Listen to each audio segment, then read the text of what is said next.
ونشهد أن لا إله إلا الله وحده لا شريك له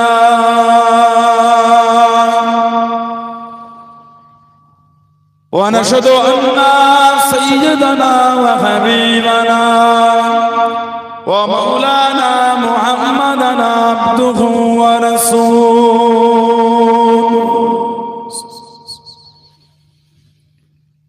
أما بعد فيا أيها الحاضرون رحمكم الله قال الله تعالى في كلام المزيد الفرقان الحميد إن الله وملائكته يصلون على النبي يا أيها الذين آمنوا صلوا عليه وسلموا تسليما اللهم صل على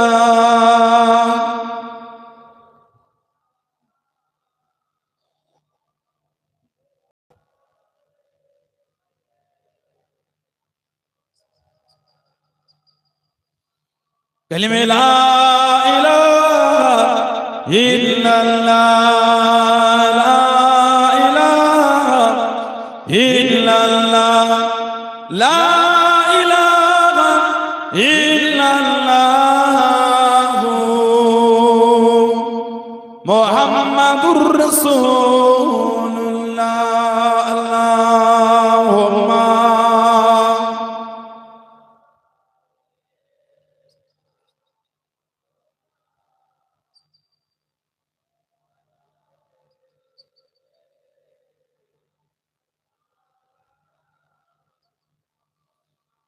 किस कदर फूल खिलाती है मदीने की हवा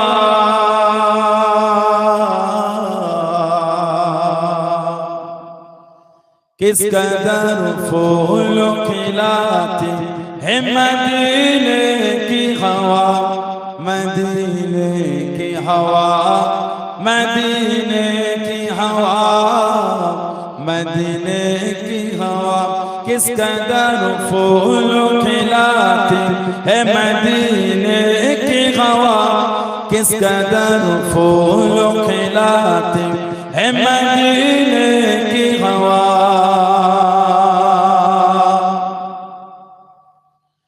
किस कदर फूल खिलाती है मदीने की हवा किस कदर फूल खिलाती है मदीने की हवा दिल को गुलजार बनाती है मदीने की हवा दिल को गुलजार बनाती है मदीने की हवा मदीने की हवा मदीने की हवा मदीने की हवा किस कदर फूल खिलाते है मदीने की हवा किस कदर फूल खिलाते है मदीने की हवा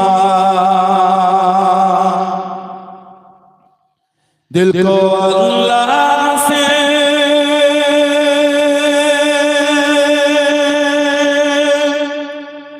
दिल को अल्लाह से काफिर नहीं होने देते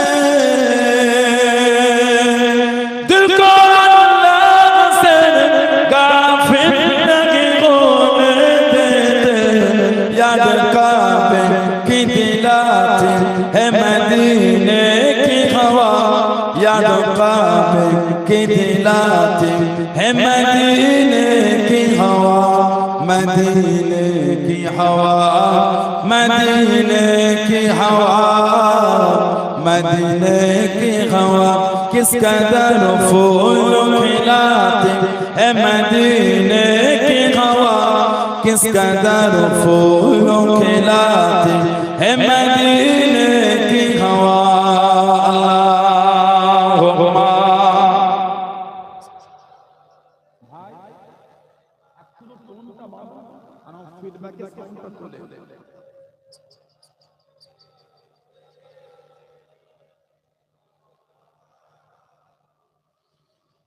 কেন রফিক দাও না দেখা, কি কসম করেছি আমি তোমারই ইশকে মালা গলে দিয়া সাল্লাল্লাহু তোমার ইশকে कि कोबो मदीना वाला अल्लाहुम्मा सल्ले अला।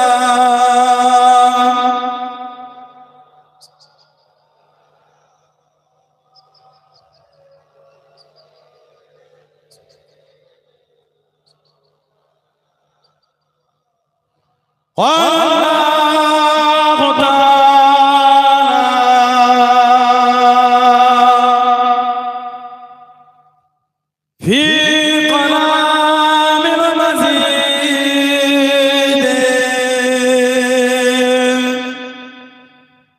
والفرقان الحميد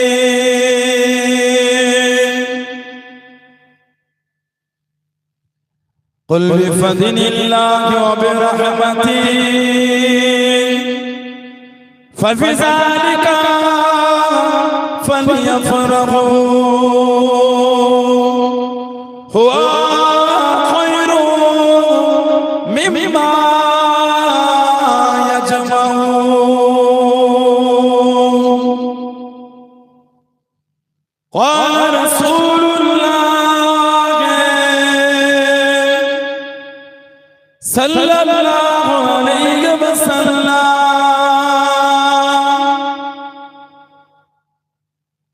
من تمسك بسنة فساد أمتي فله بمئات شهيد। प्यारे हाज़िरान मजलिस, আমার ইমানদার ভাইয়েরা, নেককার আল্লাহওয়ালা গণেরা, যুবকেরা, মুরব্বিয়ান বাপজানেরা, সমবয়স্ক নওজওয়ান গণেরা, আজকের আমাদের এই সুন্দর মাহফিলে ব্রাহ্মণগ্রাম শান্তি মোড় বাগানে সুন্দর রবিউল আউয়াল শরীফ উপলক্ষে মাহফিলের একনিষ্ঠ কর্মী কমিটি সাহেবান গণেরা, বিভিন্ন গ্রাম বিভিন্ন পাড়া থেকে আগত আমার ফুরফুরা শরীফের মুজাদ্দিদুল জামান হুজুরে সিলসিলা নূরের মুতাকিদিন পাগল গণেরা, পর্দার আড়ালে অবস্থিত আমার মা ও বোনেরা, আজকের মাহফিলের সম্মানীয় এলাকা মসজিদের ইমাম সাহেব সহ সম্মানীয় উলামা হযরত, আজকের মাহফিলের সম্মানীয় মেহমান দয় দরবারে ফুরফুরা শরীফ থেকে আগত আওলাদে মুজাদ্দিদুল জামান আমাদের জনাব পীরজাদা মওলানা মোহাম্মদ আব্দুল কাদের সিদ্দিকী আমার ভাই এবং আমাদের জনাব পীরজাদা আলহাজ মওলানা মোহাম্মদ সওবান সিদ্দিকী আমার ভাই খিদমতে সে হাজির হয়েছে। আমি অধোগার নালায়েক খাচ্ছার পাপী।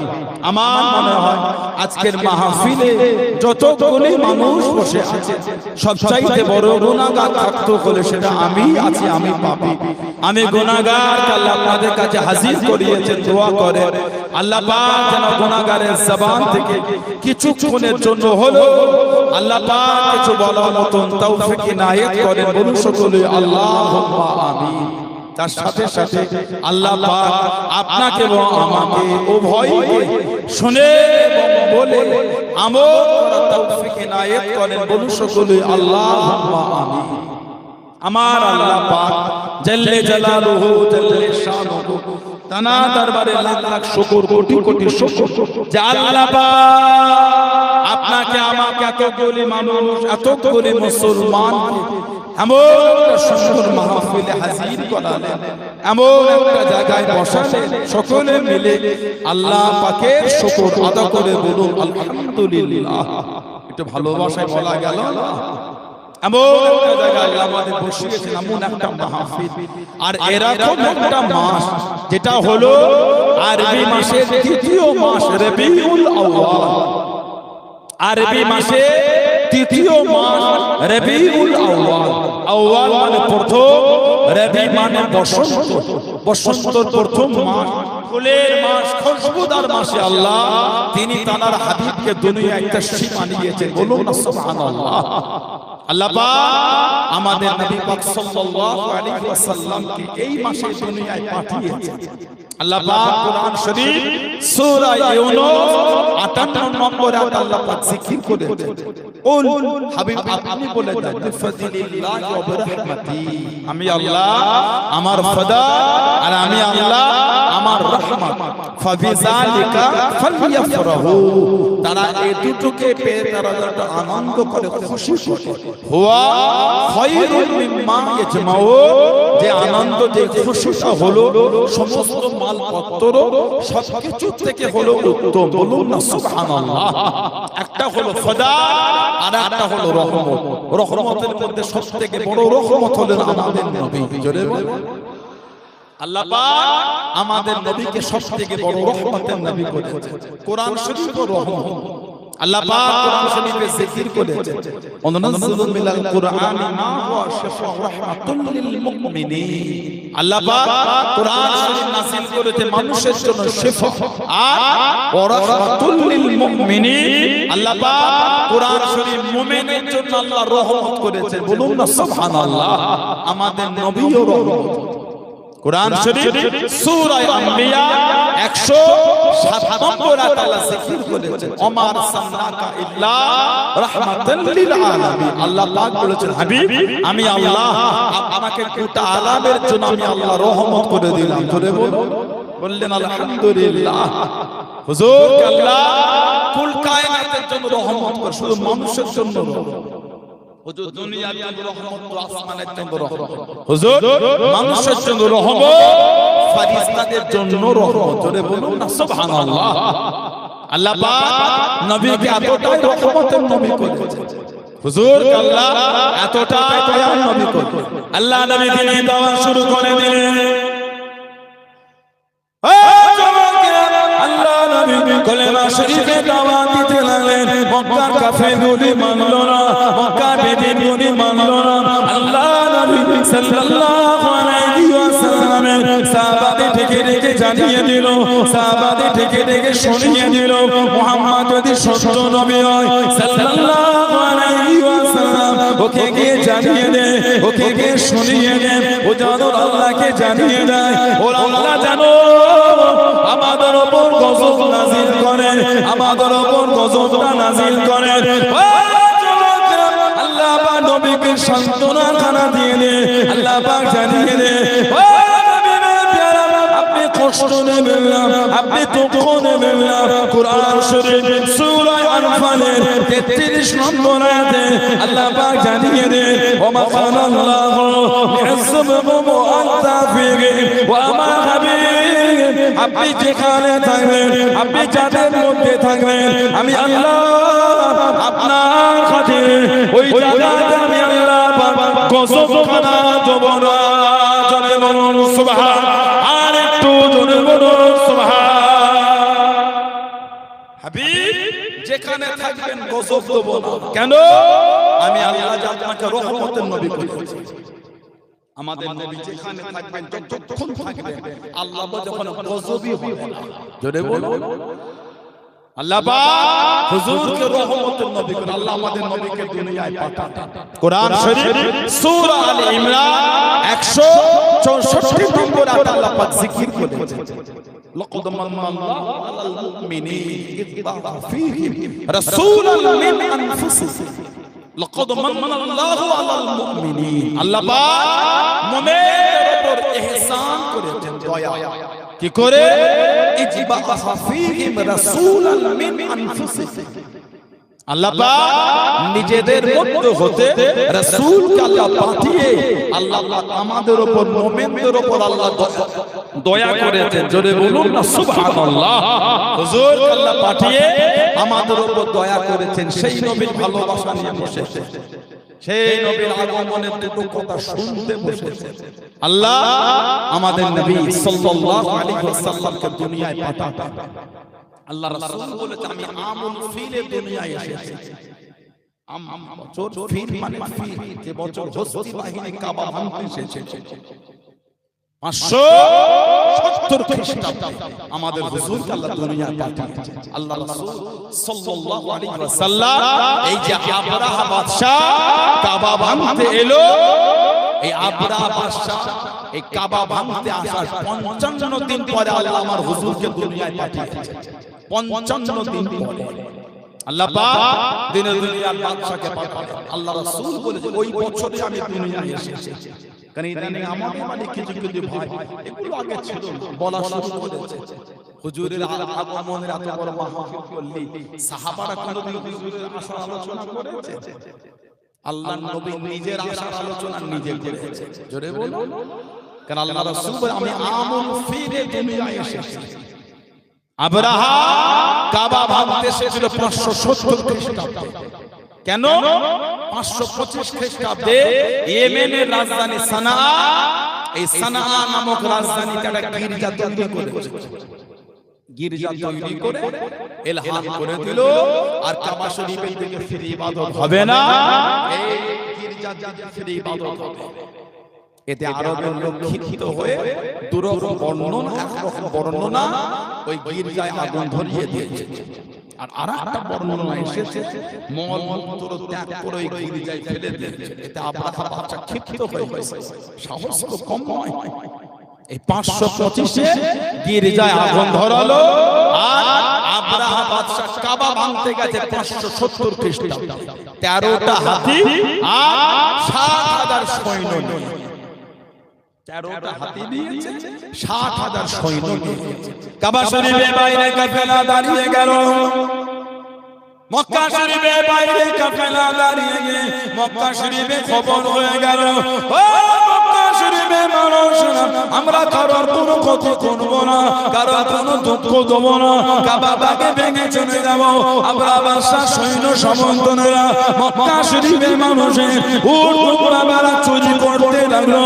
আল্লাহ নবী সাল্লাল্লাহু আলাইহি ওয়াসাল্লামের দাদু হযরত আব্দুল মুত্তালিবের 200টা উট চুরি করে নিল। হযরত আব্দুল মুত্তালিব আপনার বাদশার সামনে চলে গেলেন, কাছে থেকে দাঁড়িয়ে গেলেন, হে বাদশা তোমার সৈন্য সমন্তনেরা আমি আব্দুল মুত্তালিব আমার 200 উট চুরি করে নিয়ে নে, আমার 200টা উট ফিরিয়ে দাও, আমার 200টা উট আমাকে দিয়ে দাও। আপনার বাদশা জানিয়ে দিল, ও আব্দুল মুত্তালিব আপনি হলেন কাবা শরীফের প্রধান মুতওয়াল্লি, আমি কাবাটা ভাঙতে এসেছি, আমি কাবা শরীফ ভেঙে দেবো। ওই চিন্তা হলো না, 200 উটের চিন্তা হয়ে গেল। হযরত আব্দুল মুত্তালিব জানিয়ে দেন, ও বাদশা আল্লাহ পাক আমাকে 200 উটের মালিক করে দে, আমার মাল আমাকে দিয়ে দেন। আমি কাবার মালিক না, আমি কাবার মালিক না, যিনি কাবার মালিক তিনি কাবাকে হেফাজত করবে। জোরে বলুন সুবহান, আর একটু জোরে বলুন সুবহান। আমি কাবার মালিক না, আল্লাহ এই 200 উটের মালিক আমাকে করেছে। কি সমস্যা?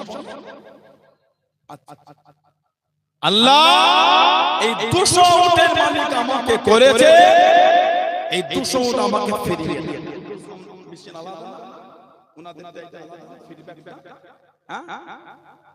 ফিডব্যাকটা আলাদা, আমারটা ঠিক লাগে, ওদের কমিয়ে দাও, 100 তো কমাওটা, 100 তো কমা, এটা তোলে,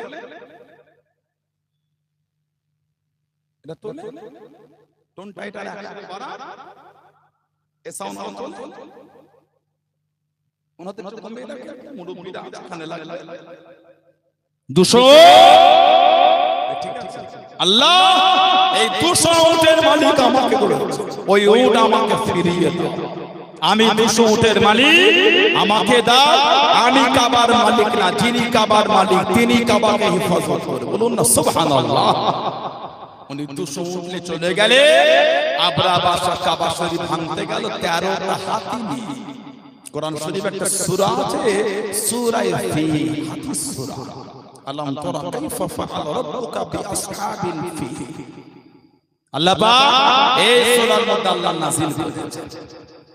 আবরাহা বাহিনী গেল কাবা ভাঙবে, আল্লাহ পাক ঝাঁকে ঝাঁকে পাখি পাঠিয়ে দিলেন। ঝাঁকে ঝাঁকে পাখি এসে প্রত্যেকের মুখে একটা করে পাথর, ছোট ছোট ছোলার মতো বুটের মতো, কোন কোন বর্ণনায় নরম মাটি, এই উপর থেকে নিক্ষেপ করে যার গায়ে পড়েছে ওখান থেকে গোশত হাড় শুদ্ধ ভেঙে নিয়ে নেমেছে। আবরাহা বাহিনীর 60,000 সৈন্য গোটা কাবা শরীফের চতুর্দিকে মরে পিছিয়ে পড়ে আছে। কাবার মালিক তিনি কাবাকে হেফাজত করলেন। জোরে বলো, আর একটু ভালোবাসায় বলা গেল না, ওমাকারু ওমাকারুল্লাহ আল্লাহু খায়রুল মাকিরিন। যত কৌশল করো আমার আল্লাহ তিনি হলেন উত্তম কৌশলকারী। সুবহানাল্লাহ। যতই আমেরিকা আর ওই ইসরায়েল চিল্লাও, গোটা পৃথিবীর এখন বস বলছে আমেরিকা। এত বছর ধরে ইসরায়েলকে সাহায্য করে গাজা খালি করতে পারে। গোটা পৃথিবীর এখন দাদা হয়েছে আমেরিকা, ওই পাগলটা। কখন কি বকে নিজেও জানে না। এই বলছে ভারত আমার বন্ধু, আবার বলছে ট্যারিফ 50%, 50% আমি ট্যারিফ লাগিয়ে দিলাম। লাপালাপি করলে 100 লাগাবো। আমাকে তো লোকটাকে দেখলে পাগল মনে হয়। ডোনাল্ড ট্রাম্প কত কয়েক মাস আগে দ্বিতীয়বার ক্ষমতায় এলো, আমাদের সমাজে, আমাদের দেশের, আমাদের রাজ্যে কিছু কিছু জায়গা থেকে লাড্ডু বেরিয়ে হয়েছে। বলে আমাদের আব্বা এসে গেছে। কথা বলে না, কি বলে? বলে মুসলমানদের সাইজ করে ফেলবে। আমাদের আব্বা ডোনাল্ড ট্রাম্প এসে গেছে। ওই এসে দিচ্ছে ভারতকে শেষ করছে।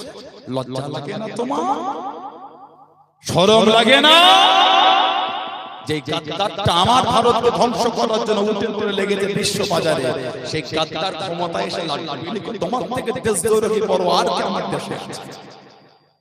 মুসলমান পাকিস্তানের গোলাম, মুসলমান ভারতের মুসলমান পাকিস্তানকে ঘৃণা করে। কথা বলছেন না? ভারতের মুসলমান পাকিস্তানকে দেশ যাবে ঘৃণা করে। না না, মুসলমান কোনদিন দেশ প্রেমিক মুসলমান পাকিস্তানের গুণগান গাইতে পারে। যারাই বলছিল, যারা এতদিন সোশ্যাল সাইটে চিল্লাচ্ছিল, আমি গতকালকে নিউজ দেখলাম যে নাকি কদিন আগে দুবাইয়ে খেলা হলো, স্টেডিয়ামে নাকি স্পেশাল চেয়ারে গায়ে গা ঠেকিয়ে খেলা দেখছিল পাকিস্তান ভারতের সরকার। কি বলে? গাদ্দার বলবে না? দাড়িওয়ালা টুপিওয়ালাকে গাদ্দার বলো, চাচাকে গাদ্দার বলবে না? মুসলমানকে গাদ্দার বলতে দিক থেকে লাল পদে মনে হয়। মুসলমান গাদ্দার, পাকিস্তানের দালাল। ও কোন গাদ্দার? পাকিস্তানের সাথে গায়ে ঘষাচ্ছিল গরুর মতন, খড় খাবার মুখ ঘষে। কথা বলছেন না কেন? মুখ ঘষে না, বিচিনি খাবার সময় গরু খড় খায়, খড় ভুসি মাখানো মুখ ঘষে। ওগুলো গায়ে গা ঘষছিল পাকিস্তানের সাথে, ওগুলোকে গাদ্দার বলছো না কেন? পাকিস্তানের সেই খেলা বয়কট বয়কট, আমরা বলে যে হ্যাঁ বয়কট। তাদের এত সাহস হয় করে আমার দেশকে তারা ঠেট দেবে? কথা বলছেন না? 140 কোটি দেশ 22 থেকে 25 কোটি দেশ দিচ্ছে। বলে এরা পাকিস্তানের গাদ্দার, পাকিস্তানের গোলাম, গাদ্দার ভারতের। লজ্জা লাগে না? গাদ্দারের খাতায় তো নাম তোমরা লিখেছো, আমরা লিখাই নাই। ঠিক না ভুল বলছি? মুসলমানের দিকে ঘৃণা চোখে দেখো না। পাঞ্জাবে গিয়ে খবরটা নিয়ে দেখতে যাও, মাদ্রাসা মসজিদে দরওয়াজা খুলে গেছে, দু হাতে মুসলমান দান করছে আল্লাহর সৃষ্টির জন্য। জোরে বলে, জোরে বলা গেল না। আমি কাউকে ছোট করি, জাতি ধর্ম বর্ণ নির্বিশেষে কারো আমরা ভালোবাসা নিয়ে চলেছে, আজও চলছে, মরণ পর্যন্ত মানুষ যাবে একে অপরকে ভালোবেসে চলবে। আমার ইসলামের বিধান তাহলে গাদ্দারদের ভালোবাসা ঠিক না ভুল বলছি? বাংলা বললে বলে বাংলাদেশ, লজ্জা লাগে না তোমাকে? শরম লাগে না? আর আমাদের বাংলার কিছু কিছু ওদের পাঁচাটা গুণ তারাও বলছে হ্যাঁ বাংলাদেশ বাংলা। ইতিহাস দেখে লেগে যাও, ইংরেজদের বিতাড়িত করতে গিয়ে যাদের ভূমিকা সব থেকে বেশি ছিল তারা হলো বাঙালি। কথা ঠিক না ভুল বলছি? তারা হলো বাঙালি। ইতিহাস দেখে লেগে যাও। মূর্খ সমাজে বাস করো, তুমি কি ইতিহাস ভাববে?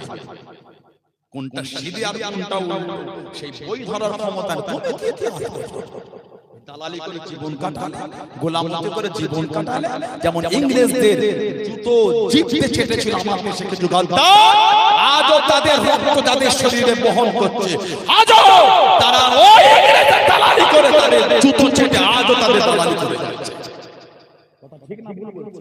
ইতিহাস থেকে লেগে যায়, ইংরেজ যখন ভারত থেকে বিতাড়িত হচ্ছে আর যখন লাঠি ঘোরাতে পারে না, আমার দেশে হিন্দু আর মুসলমানের দাঙ্গা লাগাতে প্ল্যান থাকলো কি ওই কোটকুচ শিক্ষিত ভাইগণ আছে কোটকুচ মুসলমানকে বলতে ওই টুটা দাঁতে ছিড়িস নি সরে চর্বি আছে, আর হিন্দু ভাই বোনকে বলেছে হিন্দু ভাইদের তোরা টুটা কোটকুচ দাঁতে ছিড়িস না, ওতে গরুর চর্বি আছে। ইতিহাস বলে পড়ে লিখেছে এই ইংরেজের প্ল্যান আমার দেশে যদি ইংরেজের দালাল আদত নিয়ে যাচ্ছে। আল্লাহ আমাদের সমাজে, আল্লাহ আমাদের দেশে জাতি ধর্ম বর্ণ নির্বিশেষে সমস্ত ধর্মের মধ্যে আল্লাহ ভালোবাসা দিয়ে চলাফেরা তৌফিক দান করে। বলুন আল্লাহুম্মা আমিন। জোরে বলেন আল্লাহুম্মা আমিন। জোরে বলেন আল্লাহ পাক গোটা আবরাহা বাহিনীকে আল্লাহ ধ্বংস করেছে। আল্লাহ আমার হুজুরকে দুনিয়ায় পাঠায়, তার আগে মা বাপ আল্লাহ এক জায়গায় জড়ো করেছে, মা বাপ এক জায়গায় আসছে। হযরতে খাজা আব্দুল্লাহ আর হযরতে সাইয়্যিদা আমিনা রাদিয়াল্লাহু তাআলা আমাদের হুজুর 570 দুনিয়ায় এসেছেন। হুজুর দুনিয়ায় আসার আগেও আমার হুজুরের আলোচনা ছিল। বলুন সুবহানাল্লাহ। হুজুর দুনিয়ায় আসার 1000 বছর আগে আমার হুজুরের জন্য ঘর তৈরি হয়েছিল।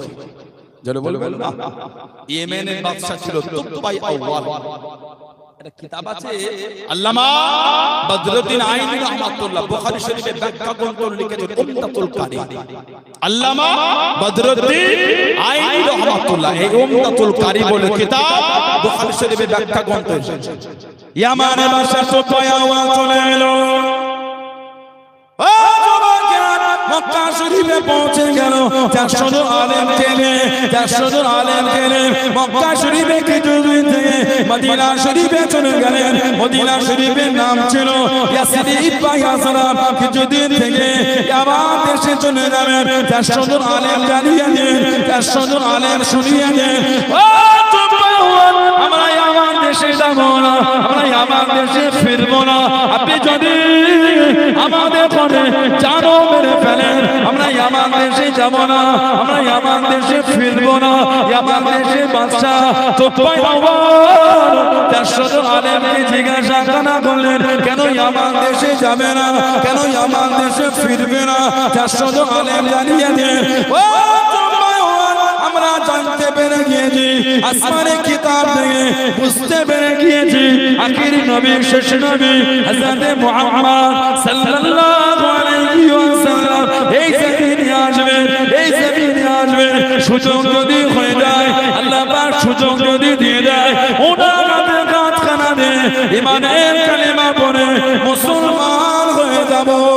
তুমি বলুন সুবহানাল্লাহ, আর একটু জোরে বলুন সুবহানাল্লাহ। সুযোগ ওনার হাতে হাত দিয়ে ঈমানের কালিমা বলে মুসলমান হব। জোরে বলো। 400 জন আলেম এসেছে। ইয়ামান দেশের বাদশা তুবাই আউয়াল বলছে, তোমরা আখিরি নবীকে দেখবে, আমি দেখবো না? তাহলে আমিও যাব, আমি আখিরি নবীকে দেখব। বলো সুবহানাল্লাহ। ইয়ামান দেশ থেকে সম্পদ উনি মদিনা শরীফে এনে 400টা আলেমের জন্য 400টা একতলা করে ঘর করেছেন, আর একটা ঘর করেছেন দুতলা। আর 400টা মহিলা খাদেমাকে ক্রয় করে কিনে আজাদ করে 400টা আলেমের সঙ্গে বিয়ে দিয়ে দিয়েছে। অনেক দিন থাকার পরে ইয়ামানের বাদশা তুবাই আউয়াল অসুস্থ হয়ে কিতাব এসেছে ইয়ামানে ফিরে যাবে, একটা চিঠি লিখছেন, ইয়া রাসূলুল্লাহ সাল্লাল্লাহু আলাইহি ওয়াসাল্লাম, আমি ইয়ামানের বাদশা তুবাই আউয়াল, হুজুর আমি ইয়াসরিবে এসে খবর পেলাম আপনি আখির নবী জমিনে আসবেন। হুজুর আশা করেছিলাম আপনাকে দেখে হাতে হাতে কালিমা পড়ে মুসলমান হব, হয়তো আমার মুসিবত হলো। তবে ইয়া রাসূলুল্লাহ যদি আমি আপনাকে দেখতাম সবার আগে আমি আপনার হাত ধরে কালিমা পড়তাম। জোরে বলুন না। তবে হুজুর আমার মুসিবত হলো না, হুজুর আমি চলে যাচ্ছি, তবে আমি জানি আপনি জমিনে হিজরত করে আসবেন, কে ঘর দেবে না দেবে আমি এখন থেকে আপনার কদমে এই বাড়িটা হাদিয়া করে দেব। আপনি এই বাড়িতে থাকবেন আর এই চিঠিটা আপনার কদমে হাজির হবে। হুজুর কিয়ামতে আপনি আমাকে ভুলবেন না। রিওয়ায়াত এসেছে আল্লাহ রাসূল বলেছেন লা তাসাব্বু তুবা, তোমার তুবাকে গালি দিও না। লা তাসাব্বু তুবা, তোমার তুবাকে গালি দেবে। এই চিঠিটা উনি একটা আলেমের মধ্যে দিয়ে বললেন আপনি যদি হুজুরকে ডাকেন হুজুর দিয়ে দেবেন। আপনি যদি দেখতে না পান আপনি কাউকে ওসিয়ত করেন তিনি যেন পৌঁছে দেন, আর তানাকে বলবে তিনি যদি দেখতে না পায় তিনিও যেন কাউকে দিয়ে ওসিয়ত করে দেন, চিঠি যেন হুজুরের কাছে যায়। এইভাবে হাত ফেরাই হতে হতে চিঠি যায়। আল্লাহর নবী সাল্লাল্লাহু আলাইহি ওয়াসাল্লাম দুনিয়ায় আসলে হুজুর হিজরত করে মদিনা শরীফে গিয়ে মদিনা শরীফের বাইরে হুজুর কিছুদিন ছিলেন। একটা মসজিদ তৈরি করলেন, মসজিদের নাম ছিল মসজিদে কুবা। মসজিদে কুবা যারা হজ বা উমরা করেছেন জানেন, মসজিদে কুবার গায়ে লেখা আছে আল্লাহ রাসূল বলেছেন এই মসজিদে কুবায় যে ব্যক্তি 2 রাকাত নফল নামাজ পড়বে আল্লাহ ওই ব্যক্তির নামে আমালে একটা উমরার সওয়াব আল্লাহ পাক লিখে দেবেন। আল্লাহ সকলকে তৌফিক দান, বলেন আমিন। যদি হলো না আল্লাহুম্মা আমিন। হুজুর এই মসজিদ তৈরি করলে সাহাবারা বলছেন হুজুর আমার ঘরে চলেন, হুজুর আমার ঘরে চলেন, খেজুরের হালুয়া করে তার জবদানা রান্না করেছে মেহমানদারি। সুবহানাল্লাহ বলবেন না। আমাদের হুজুর যখন ঢুকছিলেন আরবের লোকেরা হুজুরের ভালোবাসা কিছু একটা পড়েছিল, সেটা কি বলে طلع البدر علينا من ثنية الوداع وجب الشكر علينا مدعا لله داعي। জোরে বলা গেল না। হুজুরের জন্য মদিনা শরীফের বাইরে গিয়ে ছেলে মেয়ে বাচ্চা বড় সব আমার হুজুরের জন্য অপেক্ষা করছে, বিভিন্ন জায়গায় দাঁড়িয়ে হুজুরকে সম্মান জানাচ্ছেন। তালা আল বদরু আলাইনা মিন সানিয়াতিল ওয়াদা ওয়াজাবা শুকরু আলাইনা মাদআ লিল্লাহি দাঈ। বলুন সুবহানাল্লাহ। একজন সাহাবী ছিলেন, তখন উনি মুসলমান হন, ওনার নাম হযরতে সালমান রাদিয়াল্লাহু তাআলা। পারস্য থেকে আসলেন, অগ্নি পূজার, পারস্য আগুন পূজা করতেন, আগুন।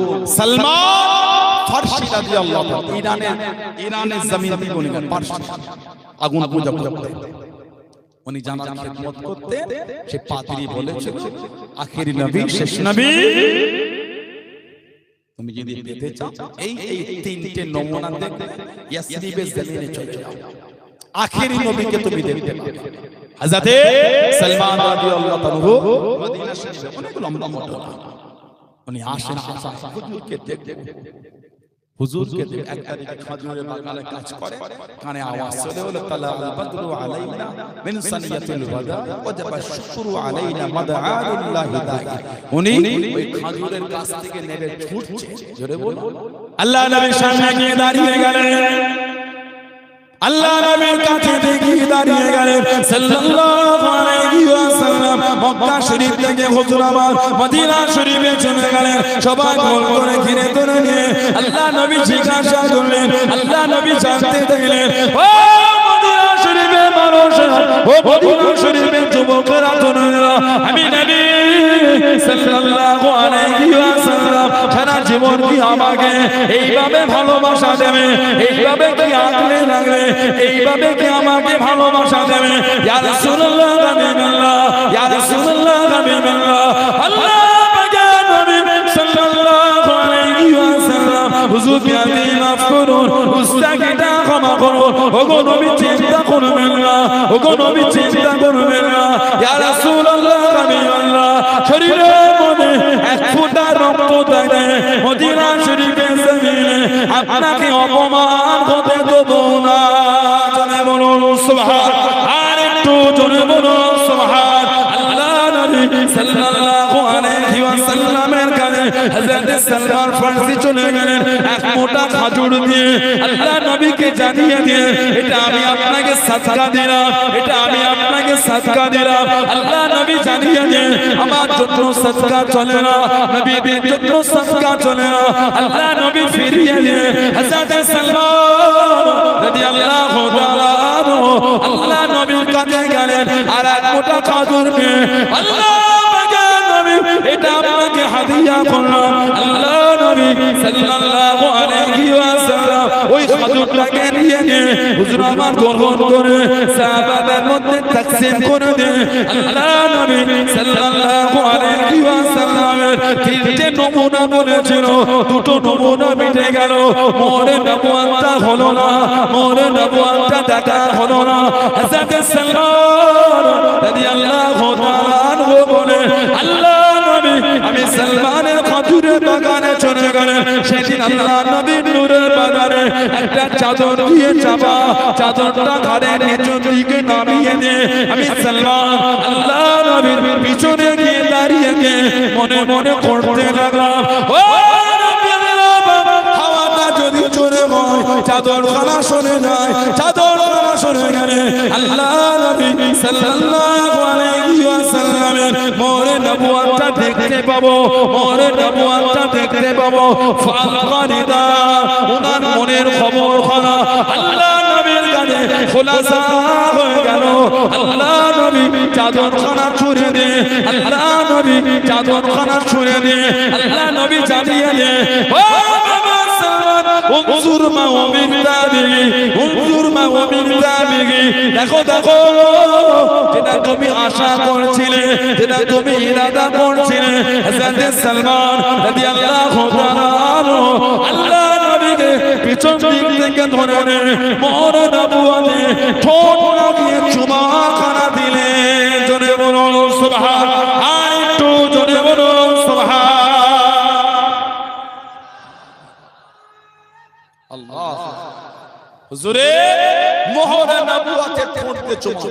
আল্লাহ নবী সাল্লাল্লাহু আলাইহি ওয়াসাল্লাম এই মদিনা শরীফের বাইরে মসজিদে কুবা হুজুরে যাবে, সব সাহাবারা বলে হুজুর আমার ঘরে বলতেন, আমার ঘরে চলেন, আমার ঘরে চলেন। হুজুর বলে সরে যাও, এই আমার আল্লাহর হুকুমে পরিচালিত হচ্ছে, যার ঘরের সামনে পড়ে তার ঘরে হুজুরের উট ঘুরে ঘুরে ঘুরে ঘুরে হযরত আবু আইয়ুব আনসারী রাদিয়াল্লাহু আনহু ওনার ঘরের সামনে গিয়ে বসে গেল। বলুন না সুবহানাল্লাহ। ঘরটা ছিল দোতলা, কিতাবে এসেছে যে ঘরটা হুজুরের আসার 1000 বছর আগে ইয়ামানের বাদশা তৈরি করেছিল। ওই ঘরের সামনে গিয়ে হুজুরের উটটা বসে গিয়েছে। জোরে বলুন, বললেন আলহামদুলিল্লাহ। হুজুরে দুনিয়ায় তাশরীফ আনার আগেও আমার হুজুরের চর্চা দুনিয়া জমিনে চলছে। নবী আদম থেকে নবী ঈসা আলাইহিস সালাম পর্যন্ত যত নবী রাসূল পয়গম্বর এসেছে সব আমার হুজুরের আলোচনা করেছে।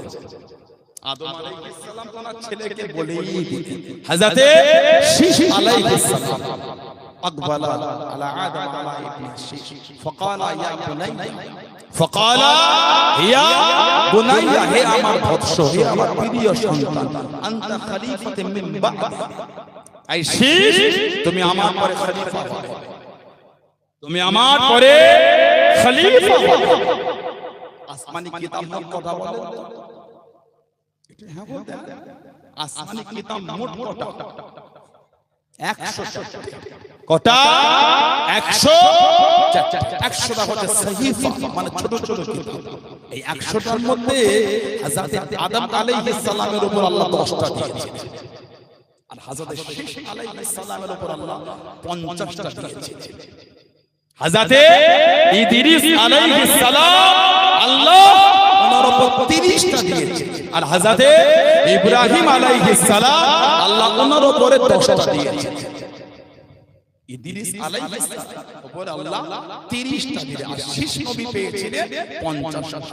আদম নবী কে বলে আনতা খলিফাতুম মিন বা'দি, তুমি আমার পরে খলিফা হবে। ফাকুযহা ফি ইমারাতিত তাকওয়া ওয়াল উরওয়াতিল উসকা, এই আমার সন্তান শীষ আলাইহিস সালাম, তুমি ন্যায়পরায়ণ হবে, নীতির জায়গায় মজবুত হবে, তাকওয়া ওয়ালা হবে। তারপরেই বলে তুমি আল্লাহর নাম স্মরণ করবে, জিকির করবে, সাথে সাথে তুমি মুহাম্মদুর রাসূলুল্লাহ ওই নামটাও তুমি স্মরণ করবে। আমি ওনার নাম জান্নাতের প্রতিটা জায়গায় জায়গায় দেখেছি। জোরে বলো, জান্নাতের প্রতিটা গাছের পাতায় পাতায় দেখেছি, জান্নাতের প্রতিটা মিনারে মিনারে পিলারে পিলারে দেখেছি, জান্নাতে হুরদের এই চোখের পাতার উপরে দেখেছি, জান্নাতের হুরদের দুই চোখের মাঝখানে কপালে ওনার নাম লেখা দেখেছি। জোরে বলো, আর একটু জোরে বলা গেল না, আমি জানার নাম আল্লাহর আরশে লেখা দেখেছি। জোরে বলো সুবহানাল্লাহ। আমার হুজুর দুনিয়ায় আসার আগে হুজুরের চর্চা চলছে, আলহামদুলিল্লাহ বলবেন না? হুজুর দুনিয়ায় আসার আগে হুজুরের আলোচনা, আমাদের বাড়ি আমাদের সমাজের কিছু হয় হুজুরের আলোচনা খুঁজে পাই না। হুজুরের কথা বললে কিছু কিছু লোক কষ্ট পায়, হুজুরের আগমনের দিনকে ঈদ বললে কিছু কিছু লোকের রাগ হয়ে যায়। কেন ভাই এত ঝগড়া কিসের? আপনি ঈদে মিলাদুন নবী বললেন না? বললেন না। আমারও উচিত না আপনাকে বাদে শব্দ বলা, আপনি বলেন না। আপনারও উচিত না আমি ঈদে মিলাদুন নবী বলেছি বলে বাদে শব্দ বলবো। আমি ঈদ শব্দটা ব্যবহার করেছি খুশি এই উপলক্ষে, অন্য কিছু মনে করে না। শরঈ ঈদ হলো দুটো, শরঈ ঈদ হলো দুটো, একটা হলো ঈদুল ফিতর আর একটা হলো ঈদুল আযহা, একটা রোজার ঈদ আর একটা কুরবানির ঈদ, এটা হলো শরঈ ঈদ। তবে আরো অন্য দিনকে ঈদ বলা হয়েছে, জুমার দিনটাও ঈদ। সুবহানাল্লাহ বলেন। আল্লাহ রাসূল সাল্লাল্লাহু আলাইহি ওয়াসাল্লাম বলেছেন ইয়াউমুল জুমআ ঈদ, আল্লাহ জুমার দিনটা আমাদের জন্য ঈদের দিন করেছেন। হুজুর বলেছেন গোসল করবে, খুশবু মাখবে, সুন্দর জামা পরবে, জুমার দিন মিসওয়াক করবে। কেন? জুমাটা আমাদের ঈদ আল্লাহ করেছেন। জুমা আল্লাহ আমাদের জন্য ঈদের দিন বানিয়েছেন। সাহাবারা বলে হুজুর জুমা ঈদ, বুঝতে পেরেছি লিমাযা, এর কারণটা কি? আল্লাহ নবী সাল্লাল্লাহু আলাইহি ওয়াসাল্লাম বলেছেন ফীহি খুলিকা আদম, আল্লাহ জুমার দিন আদম আলাইহিস সালামকে আল্লাহ তৈরি করেছেন। জোরে বলবেন না? তবে হাদিস শরীফে এসেছে শুধু জুমার দিনটাকে রোজা রাখার দিন বানাবেন না, এর হাদিস শরীফে আছে। কেউ যদি শুধু জুমায় রোজা রাখে, হাদিস শরীফে নিষেধ আছে। বৃহস্পতি শুক্র রাখা, শুক্র শনি রাখা, শুধু শুক্রবার ওটাই বানিয়ে নিলেন রোজা রাখার দিন, নিষেধ আছে। আর শুধু শনিবার রোজা রাখতে পারবেন না। বুখারী শরীফে এক রিওয়ায়াত এসেছে সিরতার কিতাবে, আল্লাহ নবী সাল্লাল্লাহু আলাইহি ওয়াসাল্লাম বলেছেন খাবার যদি কিছু নাও থাকে গাছের পাতা চিবিয়ে খাবে, তারপরে শুধু শনিবার রোজা রাখবে না। কেউ যদি প্রত্যেক শনিবারে রোজা রাখার দিন করে ফেলে ওটা নিষেধ আছে। কেন? শুধু শনিবার ইহুদির একটা গুরুত্ব বেশি, ওজন্য হাদিস শরীফে এসেছে শুধু শনিবারে রোজা রাখলে ওর সাথে অন্য দিন মিলাতে হবে। এখন তো চতুর্দিকে বিভিন্ন রকম ফতোয়া শুরু হয়ে গেছে। কাল বক্তার ওয়াজ নেটে দেখলাম, বলেন নাকি ইমাম মাহদি প্যান্ট শার্ট পরবে। শুনেছেন? কালকে পাঠানো একজন বলে ইমাম মাহদি প্যান্ট শার্ট পরবে, দাড়ি চাচা হবে, এক রাতে পরিবর্তন হয়ে যাবে। কি অবস্থা দেখেছেন? এমনি চতুর্দিকে মাহদি ভরে আছে। পাকিস্তানে মাহদি ঘুরছে, সোশ্যাল সাইট ছেড়ে মোহাম্মদ কাসেম বলে নাম, লম্বা করে লোক, নাকটা শিং মারা, দাড়িটা চাচা, প্যান্ট শার্ট পরে ঘোরে। ইউটিউবে ফেসবুকে ওই লোকের অত্যাচার দেখা যাচ্ছে। বলে এটা ইমাম মাহদি। কি দেখেছে? ইমাম মাহদি আলাইহিস সালাম যিনি হবে, ওনার প্রকাশ হওয়ার আগে পর্যন্ত কেউ ওনাকে মাহদি বলবে না। আল্লাহ রাসূল সাল্লাল্লাহু আলাইহি ওয়াসাল্লাম বলেছেন ইমাম মাহদির কথা, ওনার নাম হবে মুহাম্মদ, ওনার আব্বার নাম হবে আব্দুল্লাহ, মায়ের নাম হবে আমিনা। ওনার সমস্ত নামের দিকটা আমার হুজুরের সাথে মিলে যাবে। আর ওনার জন্মটা হবে মদিনা শরীফের পাহাড়ি অঞ্চলে। ওনার সাথী সঙ্গী যারা হবে তাদের একটা বড় অঙ্ক থাকবে, বড় সংখ্যা থাকবে। ওটা হলো আফগানিস্তান পাকিস্তানের খোরাসান প্রদেশের লোক, খোরাসান সেখানকার লোকেরা হবে। ইমাম মাহদী আলাইহিস সালাম উনি কম কথা বলবেন, জবান একটু তুতলা হবে, জড়লতা হবে, নাকটা শিং হবে, এই ভুরু দুটো জোড়া হবে। ইমাম মাহদী আলাইহিস সালাম জন্ম মদিনা শরীফের পাহাড়ি অঞ্চলে। কাবা শরীফ তওয়াফ করবে, এই তওয়াফরত অবস্থায় গায়েবী আওয়াজ হবে, হাযা খলিফাতুল্লাহ মাহদী। সুবহানাল্লাহ বলে, হাযা খলিফাতুল্লাহ মাহদী। এই আওয়াজ গায়েবী হবে। লোককে ঘিরে ফেলে আপনি বলেন ইমাম মাহদী, উনি বলবেন প্রথমে এড়িয়ে যাবেন, লোক চাপাচাপি করতে শিকার করবেন। কম বেশি 7 বছর কোন বর্ণনায় 9 বছর উনি খিদমত করবেন। এত বরকত আল্লাহ দেবেন, গোটা পৃথিবীতে হুজুর দান দান করবেন। জোরে বলুন ইমাম মাহদী আলাইহিস সালাম। তারপরে হযরত ঈসা আলাইহিস সালাম আরো 40 বছর রাজত্ব করবেন। জোরে বলুন। অস্ট্রেলিয়া বলে ইমাম মাহদী প্যান্ট শার্ট পরবেন, এগুলো বলে উম্মতকে এগুলো দিয়ে অশান্তি কেন লাগাচ্ছে? এমনি তো গোমরাহ চতুর্দিকে ভরে যাচ্ছে, ভালো কিছু দেন। আপনার সাথে আমার দ্বিমত হতেই পারে, তা বলে আপনাকে নোংরা শব্দ দিয়ে আক্রমণ করব, এটা আমার টেন্ডেন্সি না। আপনার সাথে আমার দ্বিমত হতেই পারে। দ্বিমত মানে এই না আপনাকে গালি দিতে হবে। গালি দেওয়াটা তো কমজোর লোকের হাতিয়ার হতে পারে, গালি দেওয়াটা তো অসভ্য লোকের হাতিয়ার, সভ্য লোকের হাতিয়ার না। এখানে দাঁড়িয়ে গাল দিলে আমরা কি করব বলেন? মাথা মারি কি ছেড়ে বাবা গাল দিচ্ছে, সবাই লজ্জা লাগছে না। দাঁড়িয়ে শুনবেন না, ওই গাল এই দে দে দে শুনবেন। গালি দিলে চলে যাবেন কেন? খারাপ লাগছে, শরম লাগে, এত বাজে শব্দ ছয় করে। ভালো লোকেরা গালি দেয়, তাই খারাপ লোকের হাতিয়ার হলো গালি। সোসাইটি কমেন্ট গুলো দেখছেন না, কি ভদ্র ভদ্র লোকগুলো, কি অসভ্য অসভ্য শব্দ। সোশ্যাল সাইটে দেখেন না কত ভদ্র ভদ্র ছেলে, কত অভদ্র অভদ্র ভাষা। মাঝে মাঝে মনে হয় কিছু কিছু কমেন্টকে বাঁধিয়ে রেখে দেয়। ওই ছেলেটার গ্রামের নাম লিখে করে, সেই কাঁচ দিয়ে ফ্রেম হয় না, কি সুন্দর কারুকার্য ডিজাইন করে করে সোনালী আকার ফ্রেম দিয়ে ঘরে রেখে দিয়ে ওই গ্রাম থেকে এই হাদিয়াটা দিয়েছে। লা হাওলা ওয়ালা কুওয়াতা ইল্লা বিল্লাহ। ওই কমেন্টটা নিয়ে আয়নার সামনে দাঁড়িয়ে নিজের কমেন্ট নিজে পড়বে আর ভাববে আপনি কত ভদ্র। আমাকে বলতে হবে, আপনি আমাকে গালি দিলেন, আমি ওটাই হয়ে গেলাম। যদি গালি দিলে ওটা হতো, অনেকের গালিতে অনেক অনেক কিছু হয়ে যেত। সেদিন একটা গালি পেলাম, আল্লাহ ওলিদের আহা। বুখারী শরীফে একটা হাদিস এসেছে, হাদিসে কুদসি, মান আদালি ওয়ালিয়ান ফাকাদ আযানতু বিল হারব। সাবধান, যে আমার ওলি বান্দা দেশে দুশমনি করলো, শত্রু করলো, তৈরি হয়ে যাও, আমি আল্লাহ আমার সাথে জিহাদের জন্য তৈরি হয়ে যাও। কত গালি দিচ্ছ দাও, আল্লাহ বলে আমার সাথে জিহাদের জন্য তৈরি হয়ে যাও। আল্লাহ আমাদের ফিতনা থেকে দূরে রাখে, বলুন আমিন। জোরে বলুন আল্লাহুম্মা আমিন। জোরে বলেন আল্লাহুম্মা। হযরতে খাজা আব্দুল্লাহ আর হযরতে আমিনা রাদিয়াল্লাহু আনহুমা দুজনকে এক জায়গায় আল্লাহ জড়ো করলেন। হুজুর নবী পাকের দাদু হযরত আব্দুল মুত্তালিব, উনি ছিলেন কাবা শরীফের প্রধান মুত্তাকি। কাবা শরীফে চাঁদানে ঘুমিয়ে গেলেন।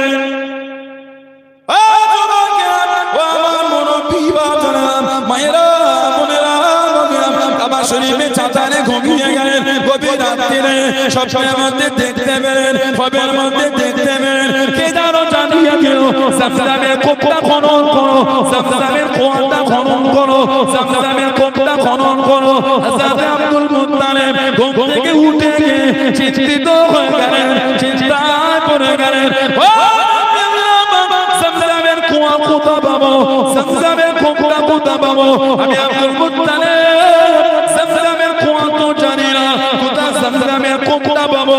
আল্লাহ পাক আমাকে জানিয়ে দিন, আল্লাহ পাক আমাকে জানিয়ে দিন। যদি হযরত আব্দুল মুত্তালিব আবার অন্যদের ঘুমিয়ে দেয় আল্লাহ পাকের হুকুমে স্বপ্নের মধ্যে দেখতে পেলেন খবরের মধ্যে দেখতে পেলেন একজন ছেলে রক্ত মাখা গোশত নিয়ে তার পাশে একটা জায়গাতে পিপিনের চাকে একটা কাক বসে বসে ঠুকরায় ওনাকে বলা হয় জামজামের কূপটা খনন করো হুজুরের ঘুম ভেঙে গেল চিন্তিত হয়ে গেলেন চিন্তায় পড়ে খুঁজতে খুঁজতে সাফা মারওয়া টান জায়গাতে একজন যুবককে দেখতে পেলেন রক্ত মাখা গোশত নিয়ে পাশে পিপিনের চাক সাদা কাক বসে বসে ঠুকরায় হযরত আব্দুল মুত্তালিব ওইখানে চলে গিয়ে জামজামের কুয়া খনন শুরু হয়ে গেল জামজামের কুয়াটা খনন করতে লাগলেন ও যুবক জামজামের কুয়া পেলেন না চিন্তিত হয়ে জামজাম করে কালেন ও আল্লাহ বাবা আপনি কি নারাজ হয়ে গেলেন আপনি কি আমার উপর নারাজ হয়ে গেলেন আমি আব্দুল মুত্তালিব জামজামের কূপ কেন পেলাম না হযরত আব্দুল মুত্তালিব কাঁদতে কাঁদতে বলেন ও আল্লাহ বাবা আপনি আমাকে 10টা ছেলে দিয়ে দেন জামজামের কূপ যদি পেয়ে যাই আমি আব্দুল মুত্তালিব এই 10 জনের মধ্যে একজনকে আপনার রাস্তায় কুরবানি করে দেব হযরত আব্দুল মুত্তালিব জামজামের কূপ খনন করে আল্লাহ পাকের হুকুমে জামজামের কূপ পেয়ে গেলেন জোরে বলুন সুবহান আর একটু জোরে বলুন সুবহান আল্লাহ জামজামের কূপ পাবো স্বপ্ন দেখতেন একজন ছেলে রক্তমাখা গোশত নিয়ে আর পাশে পিপিনের ছাকে কাক বসে বসে ঠোকর করছে আর বলা হচ্ছে জামজামের কূপ খনন করো ঘুম থেকে উঠে উনি খুঁজতে খুঁজতে সাফা মারওয়া টান জায়গায় হুজুর পেয়ে গেছে একটা কষাই গরু জবাই করতে গিয়েছিল গরুটা উঠে ফুট দিয়েছে উনি দেখছে যে গরুটাকে কষাইটা যেখানে পেয়েছে সেখানে জবাই করেছে ওটা ছিল ওই কাবা শরীফের পাশে সাফা মারওয়া ঠিক টান জায়গায় আর তার পাশে পিপিনের ঝাড় সাদা দাগ ঠুকরাতে স্বপ্ন জুড়ে দেখানো হয়েছে একটা যুবক গরু জবাই করেছে রক্ত মাখা গোশত তখনকার লোক গরু খেত কিতাবে এসেছে আমাদের হুজুরও গরু খেয়েছেন সুবহানাল্লাহ বলেন তা বলে এই নয় যার অরুচি থেকে আপনি বলবেন না আমাদের জন্য ইসলামের বিধান আল্লাহ করেছেন কাবা শরীফের দিকে ফিরে আর পিট করে ইচ্ছা করা আল্লাহ পাক শরীয়তে এটাকে হারাম করেছেন কবিরা গুনাহ নিষেধ তা বলে এই নয় অন্য সম্প্রদায়ের ভাইরা যদি পশ্চিম দিকে ফিরে ইস্তেঞ্জা করে আপনি তাকে ছোট বড় কথা বলবেন না টানার জন্য ওই বিধান তো নয় ঠিক না ভুল বলছি টানার জন্য ওই বিধান না আপনি টানার উপর জুলুম করছেন যেমন আমাদের জন্য আল্লাহ নিষেধ করেছেন লাহমুল খিনজির শরীরের গোশত আল্লাহ এটা আমাদের জন্য হারাম করেছেন বলে এই নয় অন্য কেউ খেলে তাকে আপনি কি নিষেধ করবেন যেমন গরুর গোশত আল্লাহ আমাদের জন্য হালাল করেছেন অন্য তো রাগ হওয়ার কোনো প্রশ্ন নাই যেই ভারতবর্ষ গরুর গোশত বিক্রি করে পৃথিবীর মানচিত্রে 2 নম্বর র‍্যাঙ্ক করেছে সেই ভারতবর্ষে 1 কেজি গরুর গোশত কিনতে গেলে ঝগড়া হয় ঘৃণা লাগে মানুষের কথা ঠিক না আমি কোন সম্প্রদায়কে ছোট করতে আসি না আমার উচিত না ওনার বিশ্বাস ওনার কাছে আমার বিশ্বাস আমার কাছে মানুষ হবে আমরা তো ঠিক না ভুল বলছি আমরা গরু খাই হ্যাঁ গলা গলা করেই বলছি আনন্দ দিয়েই বলছি আপনি খান না ওটা আপনার রুচি আমার রুচি আপনাকে জোর করা তবে আপনার অধিকার না আমাকে কিছু বলবেন সোসাইটি গিয়ে লিখে শিক্ষিত সমাজ জাতি ধর্ম বর্ণ নির্বিশেষে সবাই আজকে মাহফিলে শুনছে মিডিয়া হচ্ছে সোসাইটির লোক দেখছে আমি কিন্তু ছোট করতে আমার ইসলাম আমাকে বলেছে অন্যের দেবদেবী অন্যের ধর্মকে গালি দিও না ভুল বশত সেও তোমার আল্লাহকে গালি দেবে আমি পারি না অন্যের ধর্ম আর অন্যের দেবদেবীকে গালি দিতে না আর এটা আমার আল্লাহ আমাকে নিষেধ করেছে আমি অন্য 5 জনের মত নয় মাইক পেলে অন্যের ধর্মকে ক্রিটিসাইজ করা ঘৃণা করা আর নোংরা সব কর্ম করা কে যেন একটা পাগল কদিন আগে বললো সোশ্যাল সাইটে ঘুরছে কোরআনে নাকি জঙ্গিগিরি শিখিয়েছে। লজ্জা লাগে না তোমার? তোমাদের মতো লোকগুলোর মুখ দেখতে ঘৃণা হয়। ঠিক না? কদিন আগে সোশ্যাল নেটওয়ার্কে পেল কে যেন বললো কোরআন শরীফ ব্যান করতে হবে। লা হাওলা ওয়ালা কুওয়াতা ইল্লা বিল্লাহ। কোরআন মানুষকে ভালোবাসা শিখিয়েছে, কোরআন মানুষকে সম্প্রীতি শিখিয়েছে। জোরে বল, আর জোরে বলা গেল না। আপনার ধর্ম করুন তো আপনার কাছে, আমার ধর্ম গ্রহণ থেকে আমি সম্মান। কোরআন শুধু মুসলমানের জন্য নয়, কোরআন সবাইয়ের জন্য। কোরআন মানুষের জন্য আল্লাহ নাযিল করেছে। বলুন আলহামদুলিল্লাহ। সোশ্যাল সাইটে গুগলে গিয়ে লিখে পৃথিবীর মানচিত্রে বিফ মিট এক্সপোর্টের দিক দিয়ে ভারতের র‍্যাঙ্ক কত আছে? ফালতু কথা আপনাকে শোনাতে আসি। বিফ মিট মানে গরুর গোশত, এক্সপোর্ট মানে বিদেশে পাঠানো, ইম্পোর্ট মানে আনা, এক্সপোর্ট মানে পাঠানো, রপ্তানি। বিদেশে গরুর গোশত, গরু না, গরুটাকে কেটে গোশত স্পেশাল করে প্যাকিং করে পাঠায়, জেনতো না পিস করে পাঠিয়েছে বিদেশে। মক্কা শরীফে আমি নিজে দেখেছি, ওই ডিপ ফ্রিজ গোশত বিক্রি হচ্ছে। 1 কেজি টাকা আছে, 2 কেজি। অনেক ভাই কুয়েত থাকে না, অনেক ভাই আপনার কাতারে থাকে, কুয়েত থাকে, বাহরাইন থাকে, ওমানে থাকে, জেদ্দা থাকে, বিভিন্ন জায়গায়। এই চমচমটা বাইরে অনেকে থাকে। খাজুর তো প্রতিটা ঘরে ঘরে সব কুয়েতে আছে, এলাকারও তো আছে না, বিভিন্ন জায়গায় আছে। সেখানে প্যাকেটিং গোশত বিক্রি হয়। 1 কেজি 2 কেজি 500, ওর গায়ে প্যাকেটের গায়ে লেখা থাকে ইন্ডিয়ান হালাল বিফ মিট, ইন্ডিয়ান হালাল বিফ মিট। কি করে গেল? এই ছেলেগুলো যখন প্লেনে করে কাজ করতে যাচ্ছে, ব্যাগে করে 2-4টা টাকা মানে নিয়ে গেছে। আমাদের দেশের সরকারি লোকেদের সিগনেচারে বিদেশে গরুর গোশত চলে গেল। হাজার হাজার মিলিয়ন মিলিয়ন ডলার খালি গরুর গোশত বিক্রি করে ভারত প্রতি বছর লাভ করে। আমার দেশ হাজার হাজার কোটি বিলিয়ন ডলার গরুর গোশত বিদেশে পাঠিয়ে ভারতের ইনকাম হয়। আর সেই ভারত 1 কেজি গরুর গোশত কিনে খেলে ঝগড়া হয়। হীন মানুষ কথা বলেন তো, যদি গরু বন্ধই করতে হয় ওটাকে আগে বন্ধ করে। আমার 1 কেজির দিকে নজর আছে, আমার 1 কেজিতে নজর ধরলো কেন? 1000 মেট্রিক টন প্রতি নজর পড়ে। এই তো কয়েক মাস আগে ট্রেনে করে কোন রাজ্য থেকে কোন রাজ্যে একটা মহিলা গরুর গোশত আনছিল, কোন স্টেশনে ধরা পড়ে গেল। মহিলাটা মুসলমান না, দেখেন খবর রাখতে হবে তো।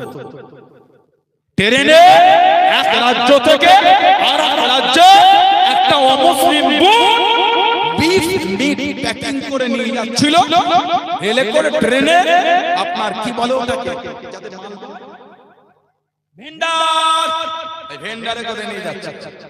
নাভাল স্টেশনে প্যাকেট করে রাখে, একদম পুরো কঠিন অবস্থা। ওর একদম কঠিন ব্যাপার। কি রে বলে এই আসছে, বলে ঘিরে না লাগে কেন?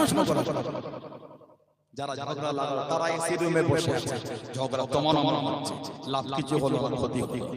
তুমি আমার বাড়ির কাজ ভাঙলে আমি তোমার বাড়ির কাজ ভাঙলাম, নেতারা দিতে আসবে না, আবার খেটে খাটি করতে হবে।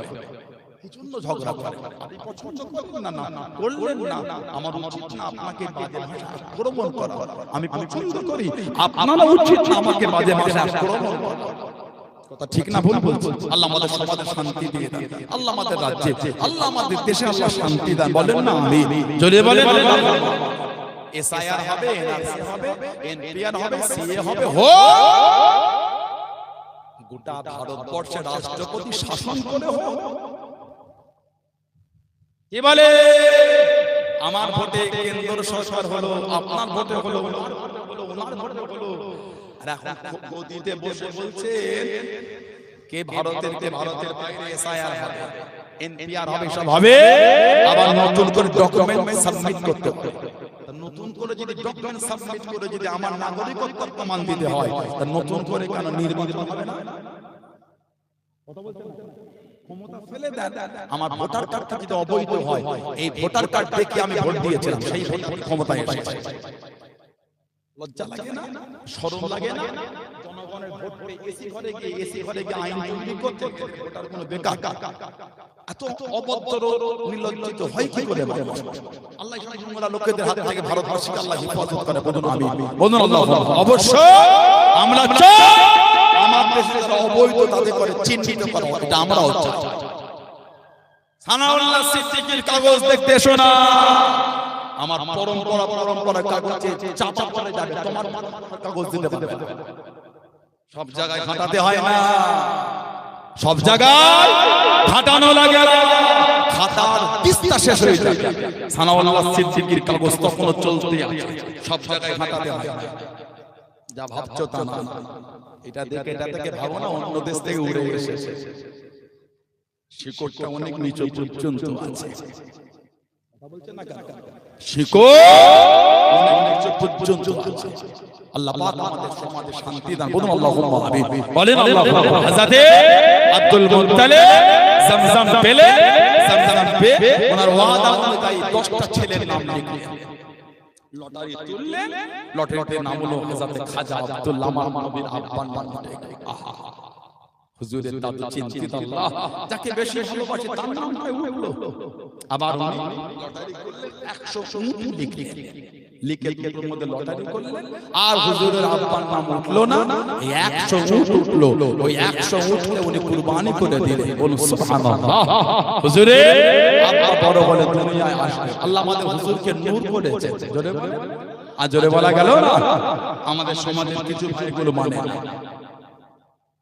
ইদানিং এসব এলাকার ছেলেরা বিদেশে গিয়ে বেশি শিক্ষিত হয়ে গেছে, গায়ে গায়ে ঠেকিয়ে ঠেকিয়ে ওরাও বিদেশে গিয়ে শিক্ষিত। হুজুরকে নূরের নবী বলা যাবে না, আহা নিজেকে বিদেশ যেতে তোমার রাগ হয়ে গেল।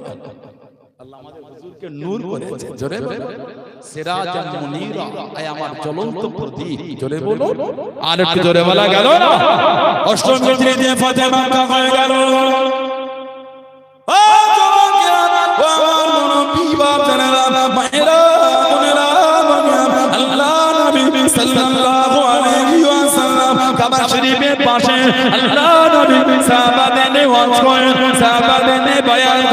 কিছু জনের নাম বলে দেন, এদের দেখে রাখা যাবে না, যে কপি দিনের বলে দেন।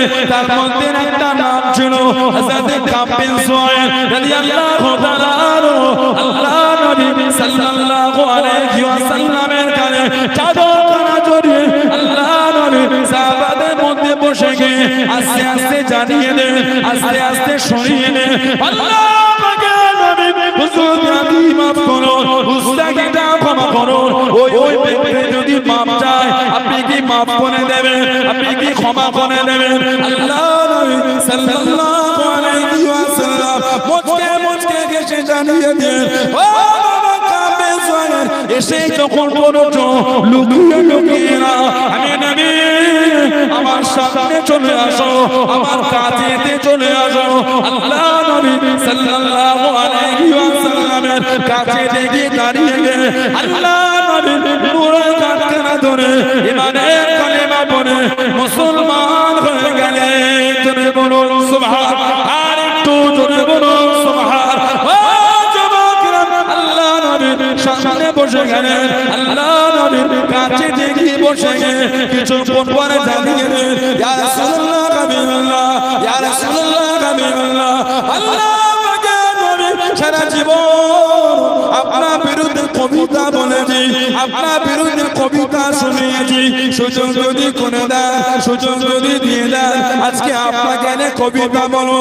আল্লাহ নবী জানিয়ে দেন, ও বাবা সাহাবারা, আমার কাব বিন সুহাইল আমাকে এনে কবিতা বলবে, একটু বিছানা করে দাও বাবা, একটু বিছানা বিছিয়ে দাও বাবা। সাহাবারা বিছানা করে দেন।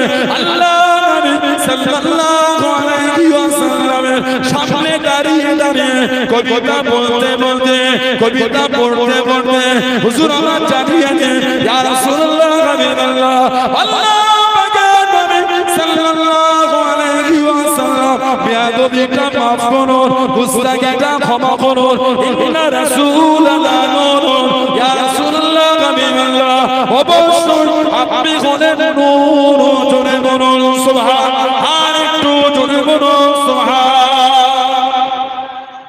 আল্লাহ জিন্দাবাদ, জিন্দাবাদ।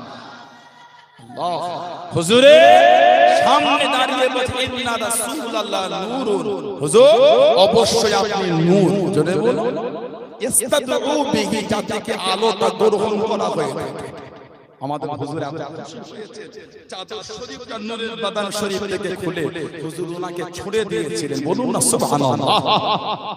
আরেকজনকে আমাদের নবী চাদর দিয়েছেন, কি নাম বলেন? হুজুর সাল্লাল্লাহু আলাইহি ওয়াসাল্লাম আরেকজনকে চাদর দিয়েছেন, না হযরতে ইমাম সরফুদ্দীন বুসুরি রাহমাতুল্লাহ। জোরে বলুন, ভালোবাসায় বলা গেল না, হুজুর ওনাকে চাদর দিয়েছেন।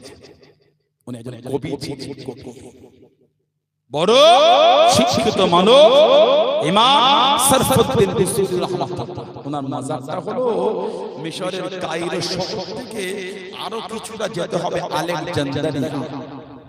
ইউটিউবে গিয়ে নেটটা চালু করলে আলেকজান্দ্রিয়া লিখবেন, হুজুরের মাজার দেখতে পাবেন। পুরো সমুদ্রের গায়ে মুম্বাই একটা মাজার আছে, হযরত হাজী আলী রাহমাতুল্লাহ। যত দিন যাচ্ছে মাজারের অংশ ভেঙে যাওয়া দূরের কথা আরো বেড়ে যাচ্ছে। জোরে বলবেন না আলহামদুলিল্লাহ, বলবেন না। যত দিন যায় জায়গার আয়তন বাড়ছে। আপনাদের এই ব্রাহ্মণ গ্রাম শান্তিময় এই অদ্য চত্বরে পুকুর আছে, পুকুর, পুকুরে ঢেউ হয়। হাওড়া জেলায় অনেক কিছু কঠিন অবস্থা।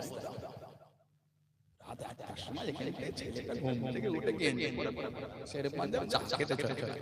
এদের অনেক কিছু হয়, ঠিক না? সব জিনিসের স্বাদ আছে, স্বাদের অতিক্রম জিনিসটা ভালো না। অত তাড়াহুড়ো করে গাড়ি ঘোড়া চালাতে হয় না। রাস্তা ঘুরছে, অত হাওয়া হবে কিসে? লাপালাপি ওগুলো ঠিক না, কথা ঠিক না।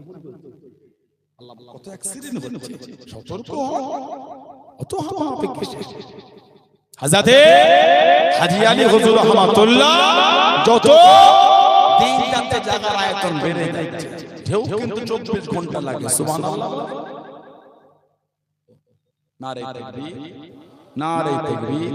সম্মানিত মির্জা সাওবান সিদ্দিকী সাহেব, আওলাদ মুজাদ্দিদুজ জামান, আহলে সুন্নাত ওয়াল জামাত, নারে তাকবীর। বলুন আলহামদুলিল্লাহ। আমার ভাইরা বাপদাদা, আপনাদের পুকুরের পাড়টা 3 বছর আগে বাঁধিয়েছে, সেই ইউক্যালিপটাস গাছ দিয়ে ঠুকে ঠুকে টিন কেটে টিনের পিপ, তেলের পিপ হয়, পিপটাকে মধ্যখান থেকে চিরে কাঁটা পেরে ওই কাঠের সঙ্গে সেঁতে বস্তায় মাটি বালি পাথর ভরে পার বাঁধিয়েছে। 3 বছর গেল, বসে চলতে ঢেউ হলো না, আর ওখানে 24 ঘন্টা ঢেউ লাগছে। ভাঙা দরার দূরের কথা, আল্লাহর হুকুম জায়গা আরো বেড়ে যাচ্ছে। ইমাম সরফুদ্দীন বুসুরি হুজুর রাহমাতুল্লাহ। ঠিক ঠিক ছোট হাতের এন কেমন হয় জানেন? ছোট হাতের এন, ইউ এর উল্টো এন, ছোট হাতের এ, এই চতুর্দিকে পার ভেঙে ঢুকে গেছে অনেকটা, কিন্তু ওনার খানকা শেষ যেখানটা আছে, মাজার আছে ওখানটা, একটু ওখানটা ঠেলে আছে, ওইখানটা ভাঙে নাই। 15 বছর প্যারালাইসিস থেকে দুটো পা উঠতে পারতে, বসে বসে কাঁদতেন। ওই খানকা এলাকার যুবক ছেলেগুলো হেঁটে হেঁটে যাচ্ছে, ও সরফুদ্দীন বুসুরি, কোমর গেল, পা গেল, এবার খানকাটাও তোমার ভাঙবে। কেন বাবা? ওই সমুদ্র ঢেউ লেগে সব ভেঙে ভেঙে চলে যাচ্ছে। উনি বললেন, বাবা একটু দরওয়াজা জানলাটা খুলে দে। খুলে দিল, কাঁদছে। এই সমুদ্র আমি প্যারালাইসিস মানুষ, চলতে পারি না, হাঁটতে পারি না, উঠতে পারি না। আল্লাহ পাকের হুকুম যতটা তুমি এসেছো, আল্লাহর হুকুম ওইখানটাই থামো। কম বেশি 500 বছর হয়ে গেল, আজ পর্যন্ত আল্লাহ পাক ওইভাবে রেখে দিয়েছে। ভালোবাসা বলা গেল না। ইমাম সরফুদ্দীন বুসুরি হুজুর রাহমাতুল্লাহ হুজুরের প্রেমের কবিতা লিখলেন, কাসিদাতুল মুহাম্মাদিয়া, কবিতার কিতাবের নাম কাসিদা। নাম দিলে হুজুর আমার কবিতা লিখতে ঘুমিয়ে গেলেন হুজুর আমার বাড়িতে রাত্রিতে শুয়ে পড়লেন গভীর রাত্রিতে স্বপ্নের মধ্যে দেখতে পেলেন স্বপ্নের মধ্যে দেখতে পেলেন হুজুরের গোটা বাড়িখানা আলোয় আলোকিত নূর আলা নূর হয়ে গেছে কিসের এত আলো কিসের এত জ্যোতি ও যুবকেরা অন্য কোনো আলো না অন্য কোনো জ্যোতি না হুজুর আমার দেখতে পেলেন দিন দুনিয়া বাদশা হাবিবুল্লাহ জনাবে মুহাম্মদুর রাসূলুল্লাহ সাল্লাল্লাহু আলাইহি ওয়াসাল্লাম আল্লাহ নবী তাশরীফ করাইছে জনে বলুন সুবহান আর একটু জনে বলুন সুবহান হাত দুটোকে বাড়িয়ে দিলেন হাত দুটোকে আগিয়ে দিলেন ইয়া রাসূলুল্লাহ হাবিবাল্লাহ ইয়া রাসূলুল্লাহ হাবিবাল্লাহ আল্লাহ পাকের নবী সাল্লাল্লাহু আলাইহি ওয়াসাল্লাম হুজুর আপনি আমাকে maaf করে দিন হুজুর আপনি আমাকে ক্ষমা করে দিন সম্মান করতে পারলাম না তাজিম দিতে পারলাম না হুজুর আমাকে দেখে উঠে দাঁড়াতে পারলাম না হুজুর আমাকে maaf করে দিন আল্লাহ নবী তাম্বি করলেন ও বাবা সাফাদিন থামো থামো কষ্ট দিতে হবে না দুঃখ দিতে হবে না থামো থামো আল্লাহ নবী সাল্লাল্লাহু আলাইহি ওয়াসাল্লাম কাছে দিয়ে আল্লাহ নবী নূরের খানকানে ওনার রানেতে বলিয়ে দিয়ে রানেতে মাসাজ করে দিয়ে আল্লাহ নবী জানিয়ে দিয়ে ও বাবা সাফাদিন আমি রাসূলুল্লাহ জানিয়ে দিলাম কালকে দিন থেকে দাঁড়িয়ে দাঁড়িয়ে নামাজ তুমি পড়বে আল্লাহ নবী সাল্লাল্লাহু আলাইহি ওয়াসাল্লাম হুজুর আমার জানিয়ে দিয়ে ও বাবা সাফাদিন তুমি আমাকে ভালোবেসে কাসিদা লিখেছো বাবা কবিতা লিখেছো বাবা একটু আমাকে শোনাও বাবা একটু আমাকে বলো হুজুর আমার স্বপ্নের মধ্যে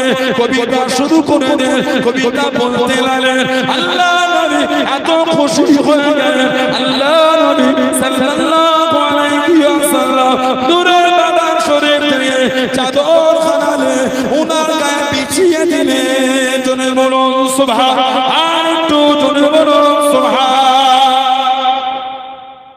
হুজুর দেখছেন সরকারের দো আলম তশরিফ এনেছেন আল্লাহ রাসূল বলেছে বুখারী শরীফের riwayat মান রাআনি ফিল মানাম রাআল হক যে আমাকে স্বপ্ন দেখলো সে সত্যি দেখলো আমাকেই দেখলো জোরে বলো হুজুরকে দেখে উনি হাত দুটো বাড়িয়ে বলে হুজুর maaf করে দেন আপনি আসলেন আর আমি উঠে দাঁড়িয়ে সম্মান করতে পারলাম না এই কোমর থেকে গেলে পা দুটো প্যারালাইসিস হুজুর আমাকে maaf করে দেন হুজুর তামবি করে কাছে গিয়ে নূরের হাত মোবারকটা দিয়ে খালি পায়ে ধরে মাসা বলিয়ে বলেন যাও কাল থেকে আমি নবী বলছি আল্লাহ তুমি দাঁড়িয়ে নামাজ পড়বে তারপরে বলছে বাবা তুমি আমাকে ভালোবেসে কাসিদা লিখলে শোনাবে না সুবহানাল্লাহ এত প্রেম করে এত মোহাম্মত দিয়ে লিখলে একটু শোনাও নি কাসিদা শোনাচ্ছে হুজুর এত খুশি হয়ে ওনার গায়ে হুজুর নূরের চাদরটা বিছিয়ে দিয়েছে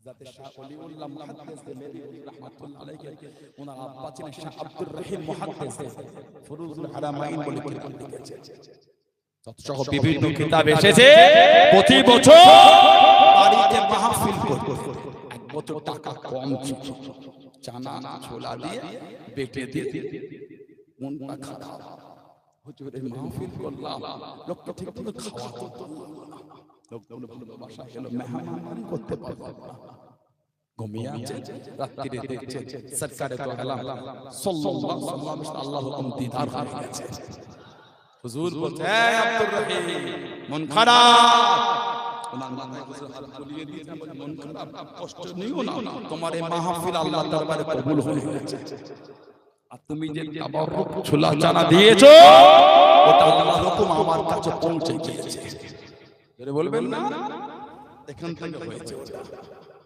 ভালোবাসা প্রেমে ফজরের আগে হযরতে ইমাম সরফুদ্দিন বুসুরি রাহমাতুল্লাহ ওনার ঘুম ভেঙে গেল ওনার পা দুটোকে ভালো করে দিয়েছে 15 বছর উঠতে পারেন না প্যারালাইসিস হুজুর স্বপ্নে এসে হাত বুলিয়ে যে পা ভালো হয়ে গেছে গায়ে থেকে তাকিয়ে দেখছে চাদরটা তখনও বিছানো আছে জোরে বলবেন না আরেকটা বর্ণনা এসেছে ওই চাদরটা মাথায় পাগড়ি জড়ানো ছিল না পাল্টে করে দিলেন কাসিদা বরদা, চাদর ওয়ালা কাসিদা। কেন? হুজুর ওই কাসিদা শুনে খুশি হয়ে চাদর দিয়েছেন। জোরে বলো, আর একটু ভালোবাসায় বলা গেল না, হুজুর আমার টুকটুক করে মান হয়ে গেলেন। আল্লাহর ওলি হযরত সরফুদ্দি বুসরি রাহমাতুল্লাহ আলাইহি 15 বছর পার হয়ে গেল, টুকটুক করে কেটে কেটে চলে যায়, আস্তে আস্তে কেটে কেটে চলে যায়। কে যেন দাঁড়িয়ে গেল, পিছনে দাঁড়িয়ে বলে, একজন জয়সিফ, একজন কমজোরি, চাদর জড়ানো শরীরে পিছন থেকে বলতে লাগলেন, ও বাবা সরফুদ্দি, একটু কবিতা বলো বাবা, একটু কবিতা শোনো বাবা। উনি কবিতা বলেন, উনি পিছন দিক থেকে জানিয়ে নেন, ও বাবা সরফুদ্দি, এই কবিতাটা শুনবো না, এই কবিতা শুনবো না, যে কবিতাটা গতকাল আল্লাহ নবী সাল্লাল্লাহু আলাইহি ওয়াসাল্লামকে তুমি শুনিয়েছো বাবা, ওই কবিতা শুনবো, ওই কবিতা আমাকে বলো। উনি জানিয়ে নেন, এই কবিতা আমি কাউকে তো বলি না, এই কবিতা কাউকে তো শোনায় না। উনি জানিয়ে নেন, ও বাবা সরফুদ্দির মুজরি, কালকে যখন আল্লাহ নবী সাল্লাল্লাহু আলাইহি ওয়াসাল্লামকে কবিতাটা শোনাচ্ছিলেন, আমি দূরে দাঁড়িয়ে দাঁড়িয়ে কবিতাটা শুনেছি বাবা। জোরে বলুন সুবহান, আর একটু জোরে বলুন সুবহান। তুমি যে কবিতাটা হুজুরকে শুনিয়েছো, ওই কবিতা আল্লাহ নবী ওনার কবিতা শুনে ওনাকে চাদর দিয়েছিলেন। হুজুর হযরত কাব বিন যুআইর রাদিয়াল্লাহু তাআলা কে চাদর দিয়েছিলেন। হুজুরের সামনে দাঁড়িয়ে বলছে, হুজুর আপনি নূর। জোরে বলবেন না, আর জোরে বলা গেল না, ইস্তাদু বিহি, যাতে কি আলোটা গ্রহণ করা হয়। সাহাবী হুজুরের সামনে বলছে আপনি নূর। ফেসবুকে লেখা হচ্ছে নূরের নবী ওয়ালা শেখ। বলেন আপনি নূরের নবী বলেন, নাই আপনার ব্যাপার, আমরা ভালোবাসি, আমরা মানি। আমি তো আপনাকে বাজে শব্দ বলি যে নূরের নবী আপনি না বলে আপনি কাফের, কি হবে না হবে, কি হবে না হবে সেটা ওখানেই হবে। আমি তো আপনাকে জাহান্নামে বেঈমান কাফের করি, আমি হুজুরকে নূরের নবী মানলে আপনার জ্বলন লেগে গেল। কথা বলছেন না, ঈমানের জায়গায় মজবুত হুজুরে, মুহাব্বতের জায়গায় মজবুত, এই জায়গায় কোনো কনসিডার না। তোমার জবান থেকে আমার হুজুরের শান সম্পর্কে বাজে বাজে মন্তব্য হবে, আর আমি তোমাকে ভালোবাসবো, তোমার দিকে তাকাতে আমার ঘৃণা লাগে। আমার হুজুরকে নিয়ে তুমি বাজে বাজে শব্দ চয়ন করবে, লা হাওলা ওয়ালা কুওয়াতা ইল্লা বিল্লাহ। আমার হুজুরে প্রেম যদি না থাকে, তোমার দিকে তাকাতে আমি ঘৃণা মনে করি। ঈমানের জায়গায় মজবুত। হুজুর সাল্লাল্লাহু আলাইহি ওয়াসাল্লাম থুতু শরীফ ফেলতেন, সাহাবারা হাতে করে থুতুটা কারাকারি করে মারতেন। দেখেন তো কোরআন শরীফ আর হাদিস শরীফের কি দলিল আছে এর উপর? থুতু মাখাটা সুন্নাত ওয়াজিব। দেখেন এটা হলো সাহাবাদের হুজুরের প্রতি প্রেম। এটা জোরে বলেন, হুজুরে আলোচনা যখন হতো সাহাবারা উঠে দাঁড়িয়ে যেতেন। জোরে বলেন আলহামদুলিল্লাহ বলবেন না, সেই জায়গায় নিজেকে আল্লাহ আমাদের কবুল করে, আল্লাহ আমাদের শুনে বলে বেশি বেশি আল্লাহ আমাদের সকলকে আমল তৌফিক দান করে। বলুন আমিন।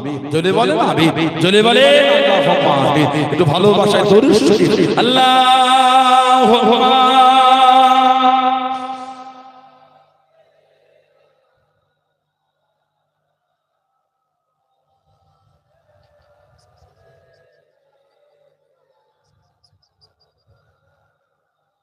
Allahumma salli ala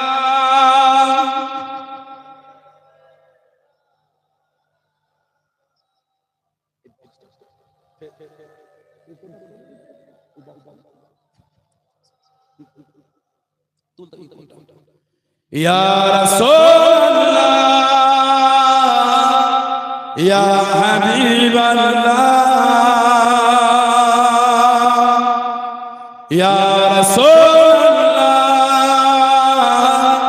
Ya Habiballah Muhammad ibn Abdillah Muhammad ibn Abdillah Muhammad ibn Abdillah Muhammad ibn Abdillah Ya Rasulullah Ya ইয়া হাবিবাল্লাহ ইয়া রাসূলুল্লাহ ইয়া হাবিবাল্লাহ মুহাম্মদ ইবনে আবদুল্লাহ মুহাম্মদ ইবনে আবদুল্লাহ মুহাম্মদ ইবনে আবদুল্লাহ মুহাম্মদ ইবনে আবদুল্লাহ ইয়া রাসূলুল্লাহ মুহাম্মদ ইবনে আবদুল্লাহ ইয়া কারি কিতাবিল্লাহ মুহাম্মদ ইবনে আবদুল্লাহ ইয়া কারি কিতাবিল্লাহ আলাইকা কুব্বাতুল কুবরা তুজাহিদ ফি সাবিলিল্লাহ আলাইকা কুব্বাতুল কুবরা তুজাহিদ ফি সাবিলিল্লাহ ইয়া রাসূলুল্লাহ ইয়া রাসূলুল্লাহ ইয়া হাবিবাল্লাহ ইয়া রাসূলুল্লাহ ইয়া হাবিবাল্লাহ মুহাম্মদ ইবনে আবদুল্লাহ মুহাম্মদ ইবনে আবদুল্লাহ মুহাম্মদ ইবনে আবদুল্লাহ মুহাম্মদ ইবনে আবদুল্লাহ ইয়া রাসূলুল্লাহ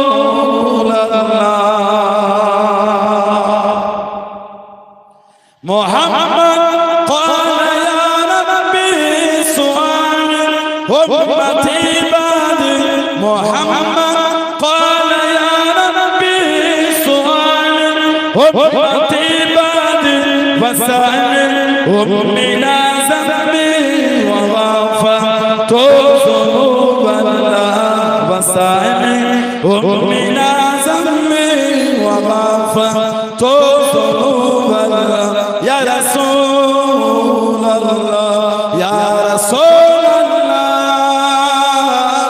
يا حبيب الله يا رسول الله يا حبيب الله محمد ابن عبد الله محمد ابن عبد الله محمد ابن عبد الله محمد ابن عبد الله يا رسول الله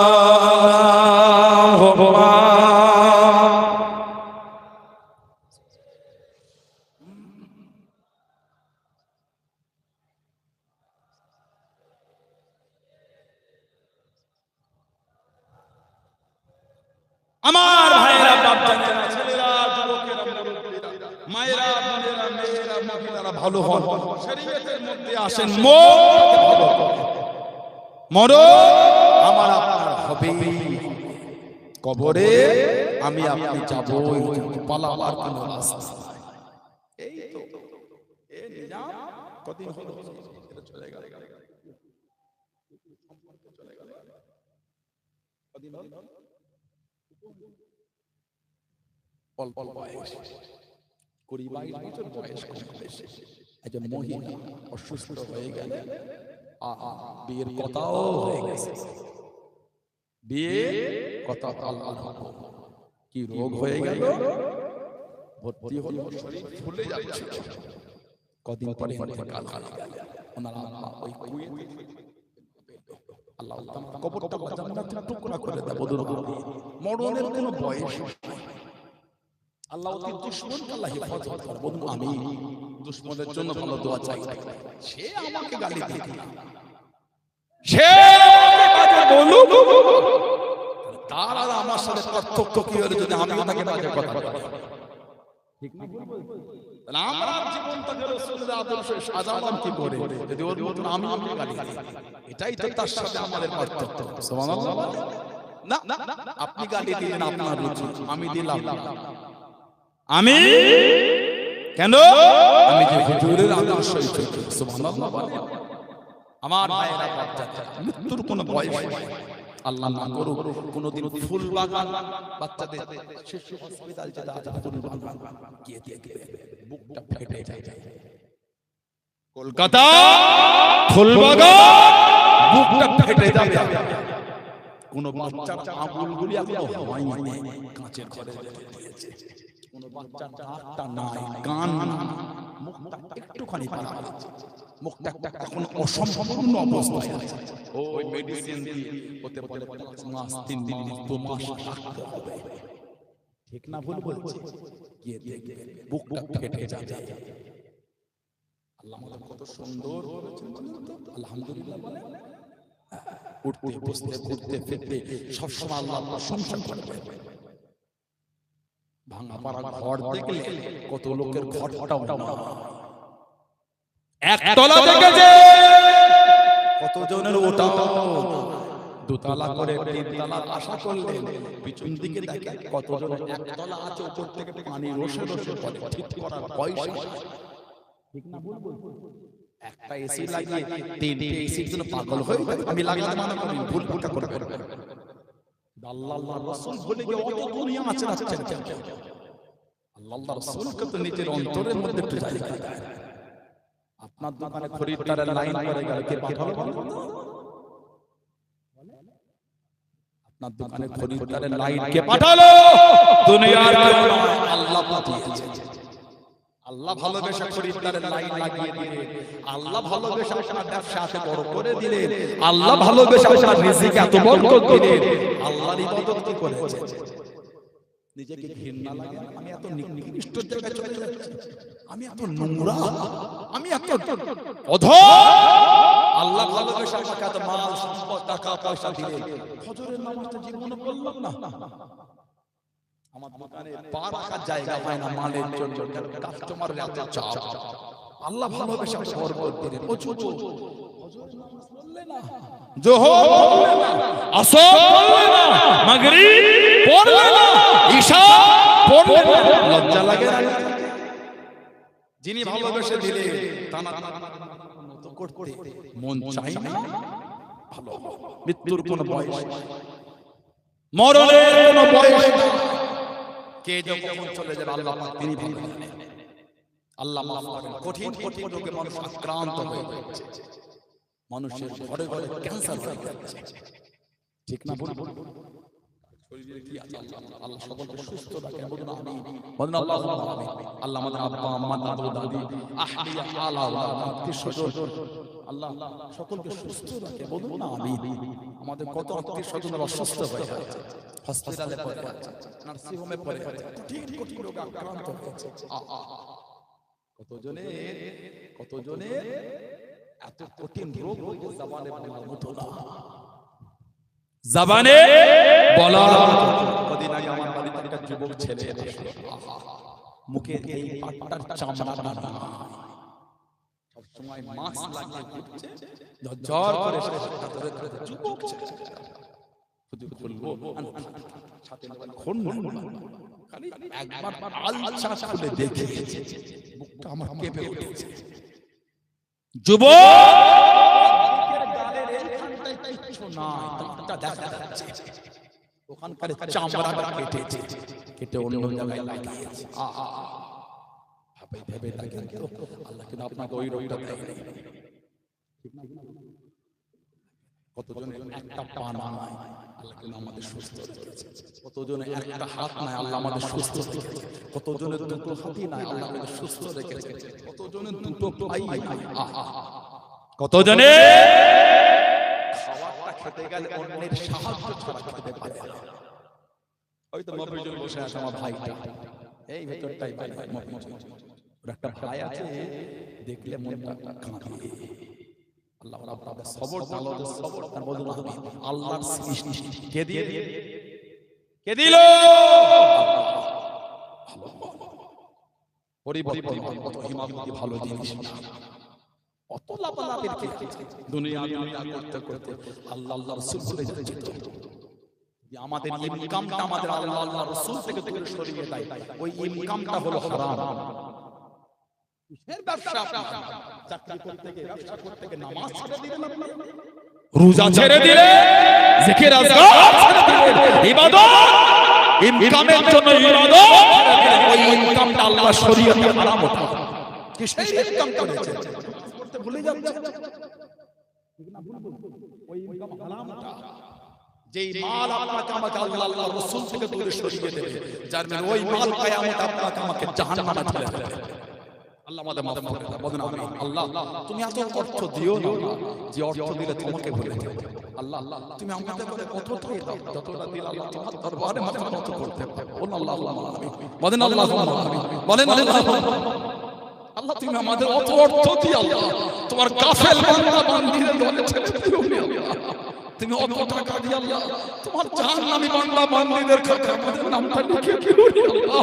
আল্লাহ আমাদের অতটাই দিও আল্লাহ, আল্লাহ যতটা দিল আল্লাহ তোমার দরবারে তোমার গোলাম হয়ে থাকতে পারবো না। আল্লাহুম্মা আমিন, জোরে বলেন আল্লাহুম্মা। দুনিয়া কাদিয়ে 60 বছর 70 বছর হয়ে গেল, ও জীবনের তো কোনো শেষ না, আখিরাতে জীবনের তো শেষ নাই, আবাদান আবাদা। আল্লাহ মরণকে হিসাবের পরে আল্লাহ কিয়ামতে জান্নাত জাহান্নামের মধ্যে জায়গায় মরণের আল্লাহ একটা চেহারা দিয়ে মৃত্যুকে আল্লাহ জব করে, মরণ আল্লাহ জব করে, আর মরণ হবে না। ওই যে আল্লাহ আমাদের জান্নাতে দিয়ে দিবে, যাব না ইনশাআল্লাহ। আল্লাহুম্মা আমিন বলে আল্লাহ আমার হুজুরের শাফাতে আল্লাহ প্রত্যেককে জান্নাতি করে, বলেন আল্লাহুম্মা আমিন, বলেন আল্লাহুম্মা আমিন। ওই যে জান্নাতে যাব আর মরণ হবে না, ঘোরাফেরা এক জান্নাত থেকে আরেক জান্নাতে ঘুরতে যাওয়া যাবে। সুবহানাল্লাহ। কোরআন শরীফে একটা আয়াত আছে, ছেলে মেয়ে যদি আমল কম হওয়ার জন্য জান্নাতের যদি একটু নিম্নেস করে যায় আর মা বাবা আল্লাহ ওয়ালা হবার জন্য জান্নাতে আলা মাকামে জায়গা হয়, আল্লাহ ওই মা বাবার খাতিরে ওই ছেলে মেয়েগুলিকে আল্লাহ মা বাবার সাথে আলা জান্নাতে আল্লাহ জায়গা করে দেবে। জোরে বলো, আর জোরে বলা গেল না। নিজেকে নোংরা থেকে ফিরিয়ে এখনো মদের আড্ডা বন্ধ হলো না, কি রাসূলকে ভালোবাসা, এখনো তাস খেলা বন্ধ করতে পারলেন না, কি হুজুরকে ভালোবেসে, এখনো জুয়া খেলা বন্ধ হচ্ছে না, কি হুজুরকে ভালোবেসে, এখনো লটারি খেলা বন্ধ হয় না, কি হুজুরকে ভালোবেসে। আমি আপনাদের অপমান করতে আসি, নিজেকে জিজ্ঞাসা করবেন, আয়নার সামনে দাঁড়িয়ে নিজের মুখটা, আমি কাউকে অপমান করতে আসি, আয়নার সামনে দাঁড়িয়ে নিজের মুখটা দেখে মনকে বলে, এই মন আমি কি মদ খাই, বলবেন, দেখবেন মন আপনাকে ঘৃণা করছে, ছি ছি ছি মদ খাস না কোনো, আর বলেন হুজুর ভালোবাসিস, না না না, হুজুরের ভালোবাসা পাগল আর মদখোর দুটো এক ব্যক্তি হতে পারে না। হুজুরের ভালোবাসার পাগল আর লটারি খোর দুটো এক ব্যক্তি হতে পারে না। হুজুরের ভালোবাসার পাগল আর জুয়াখোর দুজন এক ব্যক্তি হতে পারে না। যদি জুয়া খেলে জানবেন হুজুরের ভালোবাসা বলা কথা ধোঁকা, আপনার লটারি কাটা ওটাই আসল, ওটা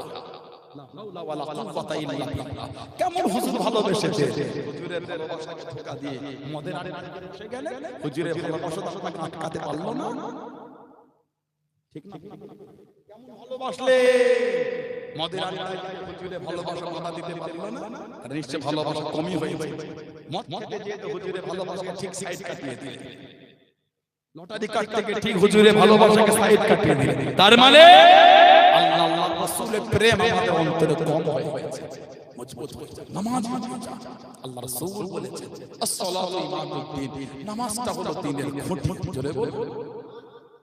সুন্দর করে আজকে ব্রাহ্মণ গ্রামে লাগা ভাইয়েরা শান্তি মোড়ে কি সুন্দর করে মাহফিল করেছে, বলে সব কিন্তু সাইডে খুঁটি দেওয়া আছে, দেখেন এই খুঁটিগুলি না থাকলে এই ছাউনি থাকতো না। হুজুর বলেছেন সালাতু ইমাদুদ্দিন, নামাজ হলো দ্বীনের খুঁটি, যার দ্বীনের খুঁটি নাই সে আবার দ্বীনে মজবুত হবে কিভাবে? খুঁটিটা মজবুত করে। আল্লাহ পাক কোরআন শরীফে বলেছেন ইন্নাস সালাতা কানাত আলাল মুমিনিনা কিতাবাম মাওকুতা, নিশ্চয়ই নামাজ মুমিনদের জন্য নির্দিষ্ট টাইম আল্লাহ ফরজ করেছে। জোরে বলো। যারা ভালোবাসেন তাদের জীবনী পড়ে, ভালোবাসার মতো ভালোবাসা আল্লাহর ওলি, আল্লাহ পাকের নেক বান্দা হযরতে ধসা শরীফে শুয়ে আছেন গোলাম কাদের আব্বাসী হুজুর রাহমাতুল্লাহ। জোরে বলো। ভালোবাসায় বলা গেল না, মানার মতন মেনেছে আল্লাহর ওলি। কলকাতার মানিকতলায় কুতুবুল ইরশাদ রাসূলের নমা হযরতে শফি ফাতি আলী বাইসি রাহমাতুল্লাহ আলাইহি পীর কিবলা পীর ছিলেন। জোরে বলো। মানার মতন মেনেছে আল্লাহর ওলি আমার আপনার দাদা পীর মুজাদ্দিদুজ জামান রাহমাতুল্লাহ। জোরে বলো। মানার মতন মেনেছে আল্লাহর ওলি আমার আপনার পীর পাঁচ হুজুর রাহমাতুল্লাহ। জোরে বলে।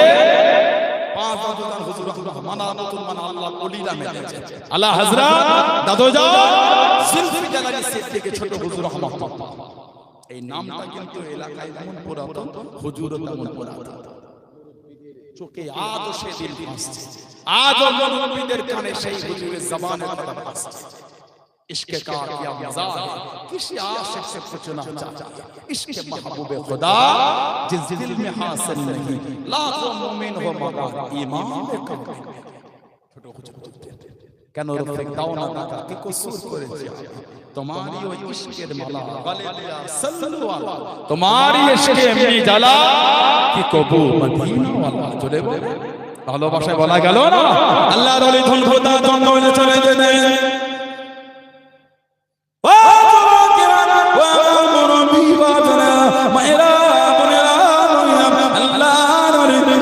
জুলফিকার আলী সিদ্দিকী রহমাতুল্লাহ আলাইহি দনকোতার জঙ্গলে ঈদগাহ ময়দানে হুজুর আমার রাত্রিতে চলে গিয়ে কাদেরিয়া চিশতিয়া নকশবন্দিয়া মুজাদ্দিদিয়া তরিকা সবখানা মশকর দেন লা ইলাহা ইল্লাল্লাহ লা ইলাহা ইল্লাল্লাহ লা ইলাহা ইল্লাল্লাহ আল্লাহ আল্লাহ আল্লাহ আল্লাহু আল্লাহ আল্লাহু আল্লাহ আল্লাহু আল্লাহ তরিকা সবখানা মশকর দেন দরুদ শরীফের আমল করবেন ও জবান আল্লাহর ওলি হযরত দাদা ছোট হুজুর রহমাতুল্লাহ আলাইহি উনি যখন ধনপদার জঙ্গলে চলে গেলেন হুজুরের সাথী ছিল দুটো একটা ছিল লাঠি আর একটা ছিল উজুর লোটা আবার যখন চলে আসেন দুটো বেরিয়ে চলে আসেন আমি নিজে আমার দাদি জানের জামানে নিজে আমি কানে শুনেছি আমি নিজে শেষে দাদি আম্মা জানের জামানে নিজে কানে শুনেছি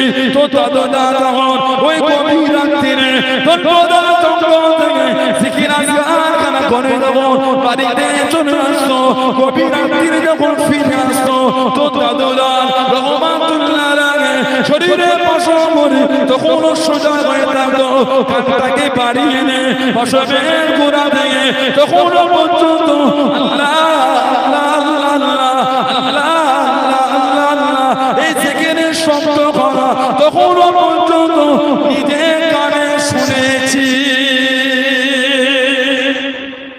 আল্লাহ আল্লাহ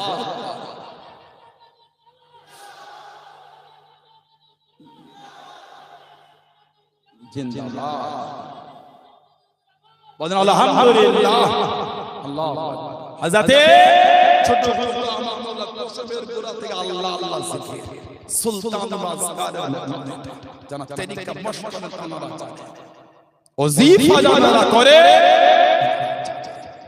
ছোট ছোট হাজার লোমের গোড়া থেকে আল্লাহ আল্লাহ জিকির করে বলে আমাদের জীবনী দেখেন প্রেম কি জিনিস এত আশিক রাসূল হুজুরের কথা বলে চোখে পানি পড়ে আহা সুবহানাল্লাহ হুজুরের কথা বললেই চোখে পানি হাজিরা যখন হজ করে এসে দেখা করতে আসতেন ওনাদের হাতগুলো গেলে ছোট হুজুর চোমাকে ওনার কান দিয়ে তোমরা আমার হুজুরের জমিন থেকে ঘুরে এসেছো বলুন না সুবহানাল্লাহ কতটা প্রেম থাকলে জীবনে এটা হতে পারে বুঝছেন না বোঝেন আমাদের জীবনী আলা হযরত মুজাদ্দিদুজ জামান আমাদের পীর মুর্শিদ আব্দুল্লাহ বিন মারুফ মুহাম্মদ আবু বকর সিদ্দিক দাদা পিশাব রাহমাতুল্লাহ আল্লাহ জানাকে জামানা মুজাদ্দিদ করেছে আলহামদুলিল্লাহ এত সম্মান এত মাকাম এত দরজা আল্লাহ হুজুরকে দিয়েছে আমি বলবো না শুধু ফুরফুরার হুজুরদের নিয়ে দিও না গোটা পৃথিবীতে যত হাক্কানি আলেম উলামা পীর মাশায়েখ ওলি গাউস কুতুব সবাইয়ের ইজ্জত আল্লাহ আলা করেছে আলহামদুলিল্লাহ বলে গোটা পৃথিবীতে যত হক জানারা আছে সবাই কিন্তু আমাদের অন্তরে এটা হলো আহলে সুন্নাত ওয়াল জামাতের মানার নমুনা এটা গোটা পৃথিবীতে যত হক আছে সবাই আমাদের অন্তরে বলুন আলহামদুলিল্লাহ মুজাদ্দিদুজ জামান দাদা পিশাব রাহমাতুল্লাহ নবী পাক সাল্লাল্লাহু আলাইহি ওয়াসাল্লাম স্বপ্নে নাম দিয়ে দিয়েছে তোমার নাম আমি দিলাম আব্দুল্লাহ হুজুর স্বপ্নে নাম দিয়েছে আলহামদুলিল্লাহ বলবেন না স্বপ্নে ওনার নাম দিয়ে দিলেন এত সুবহানাল্লাহ দ্বীনের যে খিদমত দাদা হুজুরকে আল্লাহ করেছে মুজাদ্দিদুজ জামান দিনের যে মেহনত করেছে কলকাতা আলিয়া মাদ্রাসায় হাদিস শরীফের দর্স শুরু হয়েছিল 1904 এ। দাদা হুজুর রহমাতুল্লাহ কলকাতা ঘাসপট্টি মসজিদ শামসুল উলামা হযরত শেখ শফিউল্লাহ রহমাতুল্লাহকে 20 টাকা বেতন দিয়ে হুজুর ওইখানে নিযুক্ত করে 1902 সালে আলিয়া মাদ্রাসায় হাদিস শরীফের দর্স শুরু হওয়া 2 বছর আগে দাদা হুজুর কেবলাকে আলিয়া মাদ্রাসার দায়িত্ব দেওয়া হয়েছিল। কমিটি হুজুর ছিলেন, খিদমত করতেন হুজুর কেবলারা করেছেন। বড় হুজুর রহমাতুল্লাহ মেজলা হুজুর হুজুর কেবলারা করেছেন। কিছু কিছু লোক বলে ফুরফুরা হুজুরের অবদান তোমার খিদমত কি আছে? ফুরফুরা হুজুরে ব্যস্ত হয়ে শরম লাগে না? জানাদের হাত দিয়ে আল্লাহ এই জমিন বলে শুধু নয়, আসাম, ওড়িশা, ত্রিপুরা, মেঘালয়, অখণ্ড Bangla, Kabul, Kandahar, Badakhshan, Uzbekistan, Bukhara, আল্লাহ আহলে সুন্নাত ওয়াল জামাতের ঝান্ডাটা আল্লাহ জানাদের মেহনত আল্লাহ উঁচু করে দিয়েছে। জোরে বলবেন না আলহামদুলিল্লাহ? বলবেন না? তাহলে আমি এটা বলবো না যে এই জমিন আর অন্য হাক্কানি ওলিদের খিদমত নাই। যদি বলি আমি তো নাইনসাফি করে ফেলবো। আরো হাক্কানি ওলিদের খিদমত আছে, তার মধ্যে আমার দাদা হুজুররা আমার 5 হুজুরও আছে। জোরে বলেন না সুবহানাল্লাহ। মুজাদ্দিদুজ জামান হুজুর মাঝে মাঝে তিনি দিও হাদিস শরীফের দর্স দিতেন ওই ঘাসপট্টি মসজিদে। কিতাব এসেছে আল্লাহ আল্লাহ মুফতি আযম আমাদের পীর ও মুর্শিদ হযরত মির্জা হুজুর রহমাতুল্লাহ হুজুর দাদা পিরশাহ রহমাতুল্লাহর কাছে বসে বসে 20টা হাদিস শরীফের কিতাবের সনদ মেজে হুজুরকে পেয়েছে। জোরে বলো আলহামদুলিল্লাহ বলবেন না? সেই দাদা পিরশাহ রহমাতুল্লাহ ইদানিং সাইদ হুজুরকে অনেকে গালি দিয়েছে। ভালো না ওই পীরজাদা ওই পীরজাদা ওই পীরজাদা এই পীরজাদা চলাফেরা খারাপ হবে, এনা থেকে দূরে থাকে, এনা থেকে দূরে থাকে। আপনি আমার জন্য দাদা হুজুরকে গালি দিচ্ছেন, 5 হুজুরকে গালি দিচ্ছেন, আমার মুরব্বিতে গালি দিচ্ছেন, ঠিক না ভুল বলছি? কি বিচার এটা শুরু হয়ে গেল? আপনার চলাফেরা ভুল হলে আমি তো গালি দিলাম, আপনি গালি দিলেন, বলেন আপনি মানি না আমি না লিখে দেন সানাওয়ালা সিদ্দিকী মানি 100 বার নাই মানতে পারে, আমাকে ভালো নাই বাসতে পারে, গালি দেওয়া দিয়ে দিয়েছে। দাদা হুজুরকে গালি দিচ্ছেন আপনি, মজাক পেয়েছেন আপনি, জামানার মুজাদ্দিদকে গালি দিচ্ছেন, কিছু বুঝতে পারছেন? কতবার বেড়েছে তার মানে, কোন পর্যায়ে পৌঁছেছে, জবানে লাগাম লাগাবার চেষ্টা করে। বুখারী শরীফের রিওয়ায়াত সিবাবুল মুসলিম ফুসুকুন, মুসলিম মানে গালি দেওয়া বলে ফাসিকি। আমার উচিত নয় আমার গালি দেব না, এটা আমার উচিত ঠিক না ভুল বলছি? তবে যে বেয়াদবি করছো বিচার কিন্তু আল্লাহর তরফ থেকে হবে। দুনিয়ায় মানুষ তো বিচার ভিন্ন, আল্লাহর আদালতে বিচার তোমার হবে, পালাবার রাস্তা নাই। যাবে কত সহজ, আল্লাহ ওলিদের সাথে বেয়াদবি করে পার পাবে।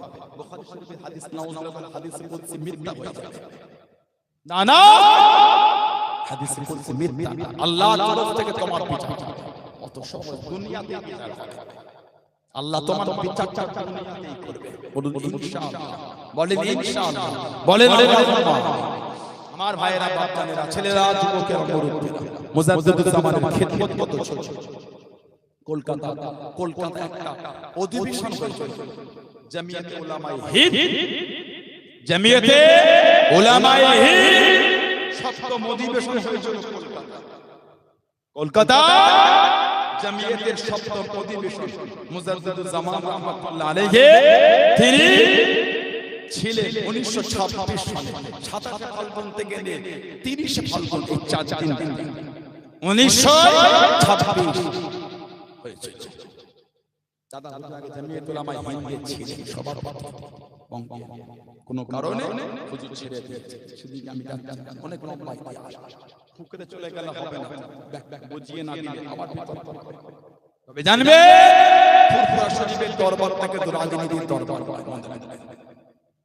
ওই পীরজাদা এই পীরজাদা এই পীরজাদা ওই পীরজাদা, ওটা ওনাদের ব্যক্তিগত, কারো ব্যক্তিগত বিষয় নয়। আমি বাজে কথা বলবো, আমার উচিত তারা আমি হিংসুক হয়ে গেল, যিনি করছেন তারা ব্যক্তিগত, ভালো ভালো লোক নেবে না নেবে না, সব লোকের লোক বিচার করেন, আমি বানাবো না।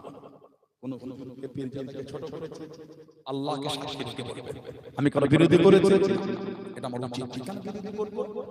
যার যার ব্যক্তিগত শেষ দরবারটা রাজনীতির দরবার, যিনি করছেন ওনার ব্যক্তিগত ব্যাপার। দরবারকে দরবারের জায়গায় রাখবে, দরবার দরবারের জায়গায় রাখবে, রাজনীতি রাজনীতির জায়গায় রাখবে। যে যারা করে ওটা ওনার ব্যাপার, নেবেন কি নেবেন না জনগণ জানে। আমি কারো বিরোধী করতে আসি, পক্ষ গাইতে আসি, তবে দরবার রাজনীতির দরবারটা রাজনীতির দরবার হতো। 5 হুজুর 5টা এমএলএ হতেন আর এমপি হতেন, 5 হুজুর 5টা এমএলএ হতেন আর এমপি হতেন। দরবার রাজনীতি নয়। আল্লাহকে সাক্ষী রেখে বলেন কারো বিরোধী করলে আবার বাড়ছে আপনারা বোঝেন। দরবারকে দরবারের স্থান পয়েন্ট পুরপুরা শরীফের যদি কথাই বলতে 50টা পীরজাদা হয়, 49টা পীরজাদা যদি রাজনীতি করে তারপরও দেখবে পুরপুরা দরবারটা অরাজনৈতিক দরবার। পীরজাদা করেছেন তো কি হয়েছে? এই পীরজাদাদের জন্য পুরপুরা দরবার হয় না, ওনাদের জন্য আল্লাহ এই জমিনে রাখে ইজ্জত দিয়েছে। জোরে বলে, জোরে বলে, জোরে বলে। 1926-এ 4 দিন ব্যাপী কলকাতায় সেমিনার হচ্ছে, যে সেমিনারে ভারতবর্ষের বিভিন্ন জায়গা থেকে বড় বড় ওলামা আছে। তখন অখণ্ড বাংলা, অখণ্ড বাংলা সভাপতি ছিলেন সৈয়দ সুলাইমান নদভী। মাওলানা মুফতি কিফায়াতুল, উনি ফতোয়ার কিতাব কিফায়াতুল মুফতি লিখেছেন। মাওলানা হাফিজ আহমদ সাইদ, মাওলানা মুফতি আজিজুর রহমান, মাওলানা সাব্বির আহমদ উসমানী, একজন বর্তমান পৃথিবীর একটা বড় আলেম, যিনি যে আল্লামা তাকি উসমানী সাহেব, ওনার দাদু আল্লামা তাকি উসমানী সাহেবের দাদু এই সাব্বির আহমদ উসমানী, মাওলানা সাব্বির আহমদ উসমানী সাহেব তিনি, এবং ছিলেন মাওলানা আনোয়ার শাহ কাশ্মীরি, একজন বড় আলেম। উনি বুখারী শরীফের একটা ব্যাখ্যা গ্রন্থ লিখেছেন। আল্লামা আনোয়ার শাহ কাশ্মীরি রাহমাতুল্লাহ জবরদস্ত আলেম ছিলেন, এত বড় আলেম ছিলেন যেটা একবার শুনেছেন 40 বছর পর্যন্ত মনে থাকতো। আর আমার মুজাদ্দিদুজ জামান যিনি একবার শুনেছেন হুজুর ইন্তেকালের আগে পর্যন্ত এই কথাটা হুজুর বলেন না। জোরে বলে, জোরে বলে। আনোয়ার শাহ কাশ্মীরি সাহেবের ক্লাস ফ্রেন্ড ছিলেন আমার আব্বা হুজুরের খলিফা হযরত সন্দীপ রহমাতুল্লাহ, হযরত ওয়াজিহুল সন্দীপ দাদা হুজুরের খলিফা ছিলেন।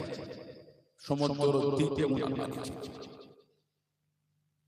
সমুদ্র দ্বীপে দুজন, একবার আনোয়ার শাহ কাশ্মীরি ফার্স্ট হতে উনি সেকেন্ড হতেন, একবার ওয়াজিহুল সন্দীপ ফার্স্ট হতে আনোয়ার শাহ কাশ্মীরি সেকেন্ড হতেন। এক বছর দুজনের নাম্বার সমান হয়ে গেল। উস্তাদ বললেন সারা রাত ধরে বুখারী শরীফ পড়ো, সকালে যে যত বেশি শোনাবে সেই ফার্স্ট। আনোয়ার শাহ কাশ্মীরি সাহেব সারা রাত বুখারী শরীফ পড়ে, ফজরে পড়ে শুনিয়েছে। কোরআন শরীফের 5 থেকে 6 পারা যতটা হয় এক রাতে এত মুখস্থ করে শুনিয়ে দিয়েছে। ওয়াজিবুল্লাহ সন্দীপী হুজুর রাহমাতুল্লাহ ওনাকে বলে পড়ো কোরআন শরীফের 10 থেকে 12 পারা যতটা হয় উনি এক রাতে বুখারী শরীফের অতটা মুখস্থ করে শুনিয়ে দিয়েছে। এর বলবেন উনি ফার্স্ট হয়ে গেলেন। দাদা হুজুরের খলিফা ওই সবাই আনোয়ার শাহ কাশ্মীরি সাহেব, মাওলানা হুসাইন আহমদ মাদানী সাহেব বড় আলেম, অনেক কিতাব লিখেছে। মাকতুবাত শাইখুল ইসলাম, মাকতুবাত শাইখুল ইসলাম 159 পৃষ্ঠা উনি লিখেছেন। কবরের দিকে মুখ করে একজন হাত তুলে মোনাজাত করার বিরোধী করেছিল বলে বলি, এই কেমন করে তুমি মানা করতে পারো? কবরের দিকে হাত ফিরে হাত তুলে মোনাজাত করা এটা আল্লাহর রাসূল থেকে সাবিত। জোরে বলে, এই মাকতুবাত শাইখুল ইসলাম উনি ওটা লিখেছেন।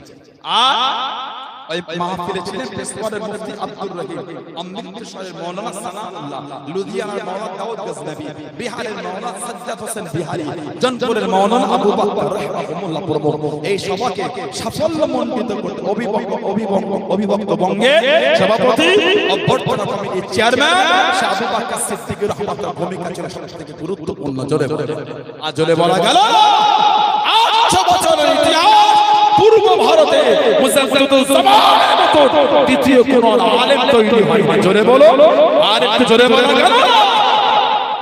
ইনি আমাদের দাদা বিশ্বাস রহমাতুল্লাহ এত জামানের জোর হয়ে গেল, গালি দিচ্ছে। আল্লাহ বিচারের অপেক্ষায় থাকবে। সানাউল্লাহ সিদ্দিকী খারাপ বাদ দিয়ে দূরে সরে যান, কোন তুলনা নাই। যত জামানে যারা পাঠান করছেন মানে দাদা পীর সাহেব যারা পাঠান ওনা সম্মান জানেন, ওনার ইজ্জত। উজবেকিস্তানের বুখারা থেকে মুরিদ হতে এসেছিলেন হযরত ওমর ফারুক বুখারী রাহমাতুল্লাহ। ওনার পীর ছিলেন হযরত হুসামউদ্দিন বুখারী রাহমাতুল্লাহ। নকশবন্দিয়া মুজাদ্দিদিয়া তরিকা আমল করতে পীরের ইন্তেকাল হয়ে গেল। হযরত ওমর ফারুক বুখারী চিন্তিত হয়ে কার কাছে গিয়ে বায়াত হবো, কার কাছে গিয়ে মুরিদ হবো, সব কার কাছ থেকে নেব। ও যুবক, ও আমার মুরব্বি বাবারা, মায়েরা, বোনেরা, আল্লাহর নবী হযরত ওমর ফারুক বুখারী রাহমাতুল্লাহ আলাইহি উনি আমার বাড়িতে ঘুমিয়ে আনেন। গভীর রাতে সবসময় মধ্যে দেখতে পেলেন, হবে মধ্যে দেখতে পেলেন, সবসময় মধ্যে জানিয়ে দিয়া হলো, ও ওমর ফারুক বুখারী চলে যাও, চলে যাও, আমার যদি পেতে যাও, পীর যদি মানতে যাও, কলকাতা নিউ মার্কেটে ঠিকাদারি মসজিদে চলে যাও। এই জামানার মুজাহিদ মাওলানা আবু বকর সিদ্দিকী রাহমাতুল্লাহ আলাইহি মুরিদ তুমি হয়ে যাও বাবা, বায়াত তুমি হয়ে যাও বাবা। আল্লাহর নবী হযরত ওমর ফারুক বুখারী রাহমাতুল্লাহ আলাইহি উজবেকিস্তানের বুখারা থেকে কলকাতা নিউ মার্কেটের ঠিকাদারি মসজিদে চলে এসে আল্লাহর নবী আমার আপনার দাদা রাহমাতুল্লাহ আলাইহি মুরিদ হয়ে গেলেন। জোরে বলুন সুবহান, জোরে বলুন সুবহান। স্বপ্নের মধ্যে বলে মুরিদ হবে ওইখানে চলে যাও। স্বপ্নের মধ্যে কে বললো? পাঞ্জাবের সিন্ধ শরীফে শুয়ে আছে আরবির 11 শতাব্দীর মুজাদ্দিদ হযরত মুজাদ্দিদ আল-ফসানি আহমদ ফারুক সিরহিন্দি রাহমাতুল্লাহ মুজাদ্দিদিয়া তরিকার ইমাম। উনার খলিফা হযরত আদম বিন নূরি রাহমাতুল্লাহ, আদম বিন নূরি রাহমাতুল্লাহ স্বপ্নে উনি বলে দিলেন, এই ওমর ফারুক বুখারী যদি মুরিদ হতে চাও আবু বকর সিদ্দিক রাহমাতুল্লাহর কাছে বায়াত হবে। জোরে বলবেন না? বললেন আলহামদুলিল্লাহ। সেই দরবারে মানুষ বিয়াদ করছেন দাদা নজরুলের শেষে মুজাদ্দিদুজ জামানের সাথে বিয়াদ হবে। জামানা ফেসবুকে কমেন্টে সেটা দিয়ে দিয়েছো, আল্লাহর বিচারের জন্য অপেক্ষায় থেকো। শুধু দাদা হুজুর রাহমাতুল্লাহ বলে কোন আল্লাহর ওলিকে কেন গালি দেবে, কোন মানুষকে বা কেন গালি দেবে? আমারও উচিত নয় কাউকে গালি দেওয়া, ঠিক না? আল্লাহ ফিতনা থেকে আমাদের দূরে রাখে। বলুন আমিন। যদি বলেন আল্লাহুম্মা আমিন। আল্লাহ আমাদের শুনে বলে বেশি বেশি আল্লাহ ইবাদতের তৌফিক দান করে। বলুন আমিন। যদি বলে মুক্তাসার করলাম আল্লাহ পাক দাওয়াত তৌফিক রাখে। আল্লাহ পাক কিন্তু দুশুশুকে আলোচনা করে। এখন আপনাদের কাছে আমার ভাই আমাদের জানা পীরজাদা মাওলানা সওবান সিদ্দিকী ভাই আলোচনা করবে। কথা বুঝলেন ভাই? 5 বছরের মধ্যে আমার চাচাজি বড় হুজুর রাহমাতুল্লাহ আলাইহি ছোট ছোট আমাদের জানাব আলহাজ আব্দুল্লাহ সিদ্দিকী হুজুর চাচা অসুস্থ, সবাই দোয়া করে আল্লাহ হুজুরের শরীর সুস্থ করে দেয়। বলুন আমিন। বলুন আল্লাহুম্মা আমিন। আমার আল্লাহ হুজুরের জন্য দোয়া করবেন। চাচা হুজুর অসুস্থ, বাড়িতে অনেক অসুস্থ, আম্মা অসুস্থ, আল্লাহ সকলের শরীর সুস্থ করে। বলুন আল্লাহুম্মা আমিন। আল্লাহ ওনার বিমার শিফা করে হায়াত দান। বলুন আল্লাহুম্মা আমিন। এবং আমার একটা বোন, চাচাতো বোন আমাদের জানা পীর আল্লামা আলহাজ আবু ইব্রাহিম সিদ্দিকী হুজুর রাহমাতুল্লাহ নও মাওলানা বরকত আল্লাহ হুজুরের কবরটা আল্লাহ নূর করে দেয়। বলুন আল্লাহুম্মা আমিন। হুজুর কিবলা ছোট মেয়ে আমার বোন আমাদের জানাব আমার বোন লুবাবা সিদ্দিক আমার বোন অসুস্থ, আমার বোনটার জন্য একটু দোয়া করবেন। আল্লাহ তাআলা বোনটাকে সুস্থ করে, বিমার থেকে কঠিন রোগ থেকে আল্লাহ ওনাকে হেফাজত করে। বলুন আমিন। জলে বলেন আমিন। জলে বলেন সবাই নারে তাকবীর, নারে তাকবীর। আওলাদে মুজাদ্দিদুজ জামান সিলসিলা আমাদের জানা পীরজাদা সওবান সিদ্দিকী ভাই, নারে তাকবীর। আহলে সুন্নাত ওয়াল জামাআত, নারে তাকবীর। মাশাআল্লাহ ভাই এসেছে আমার বন্ধু মানুষ, আমার ক্লাস করে আজকে 3 দিন আমার বন্ধু।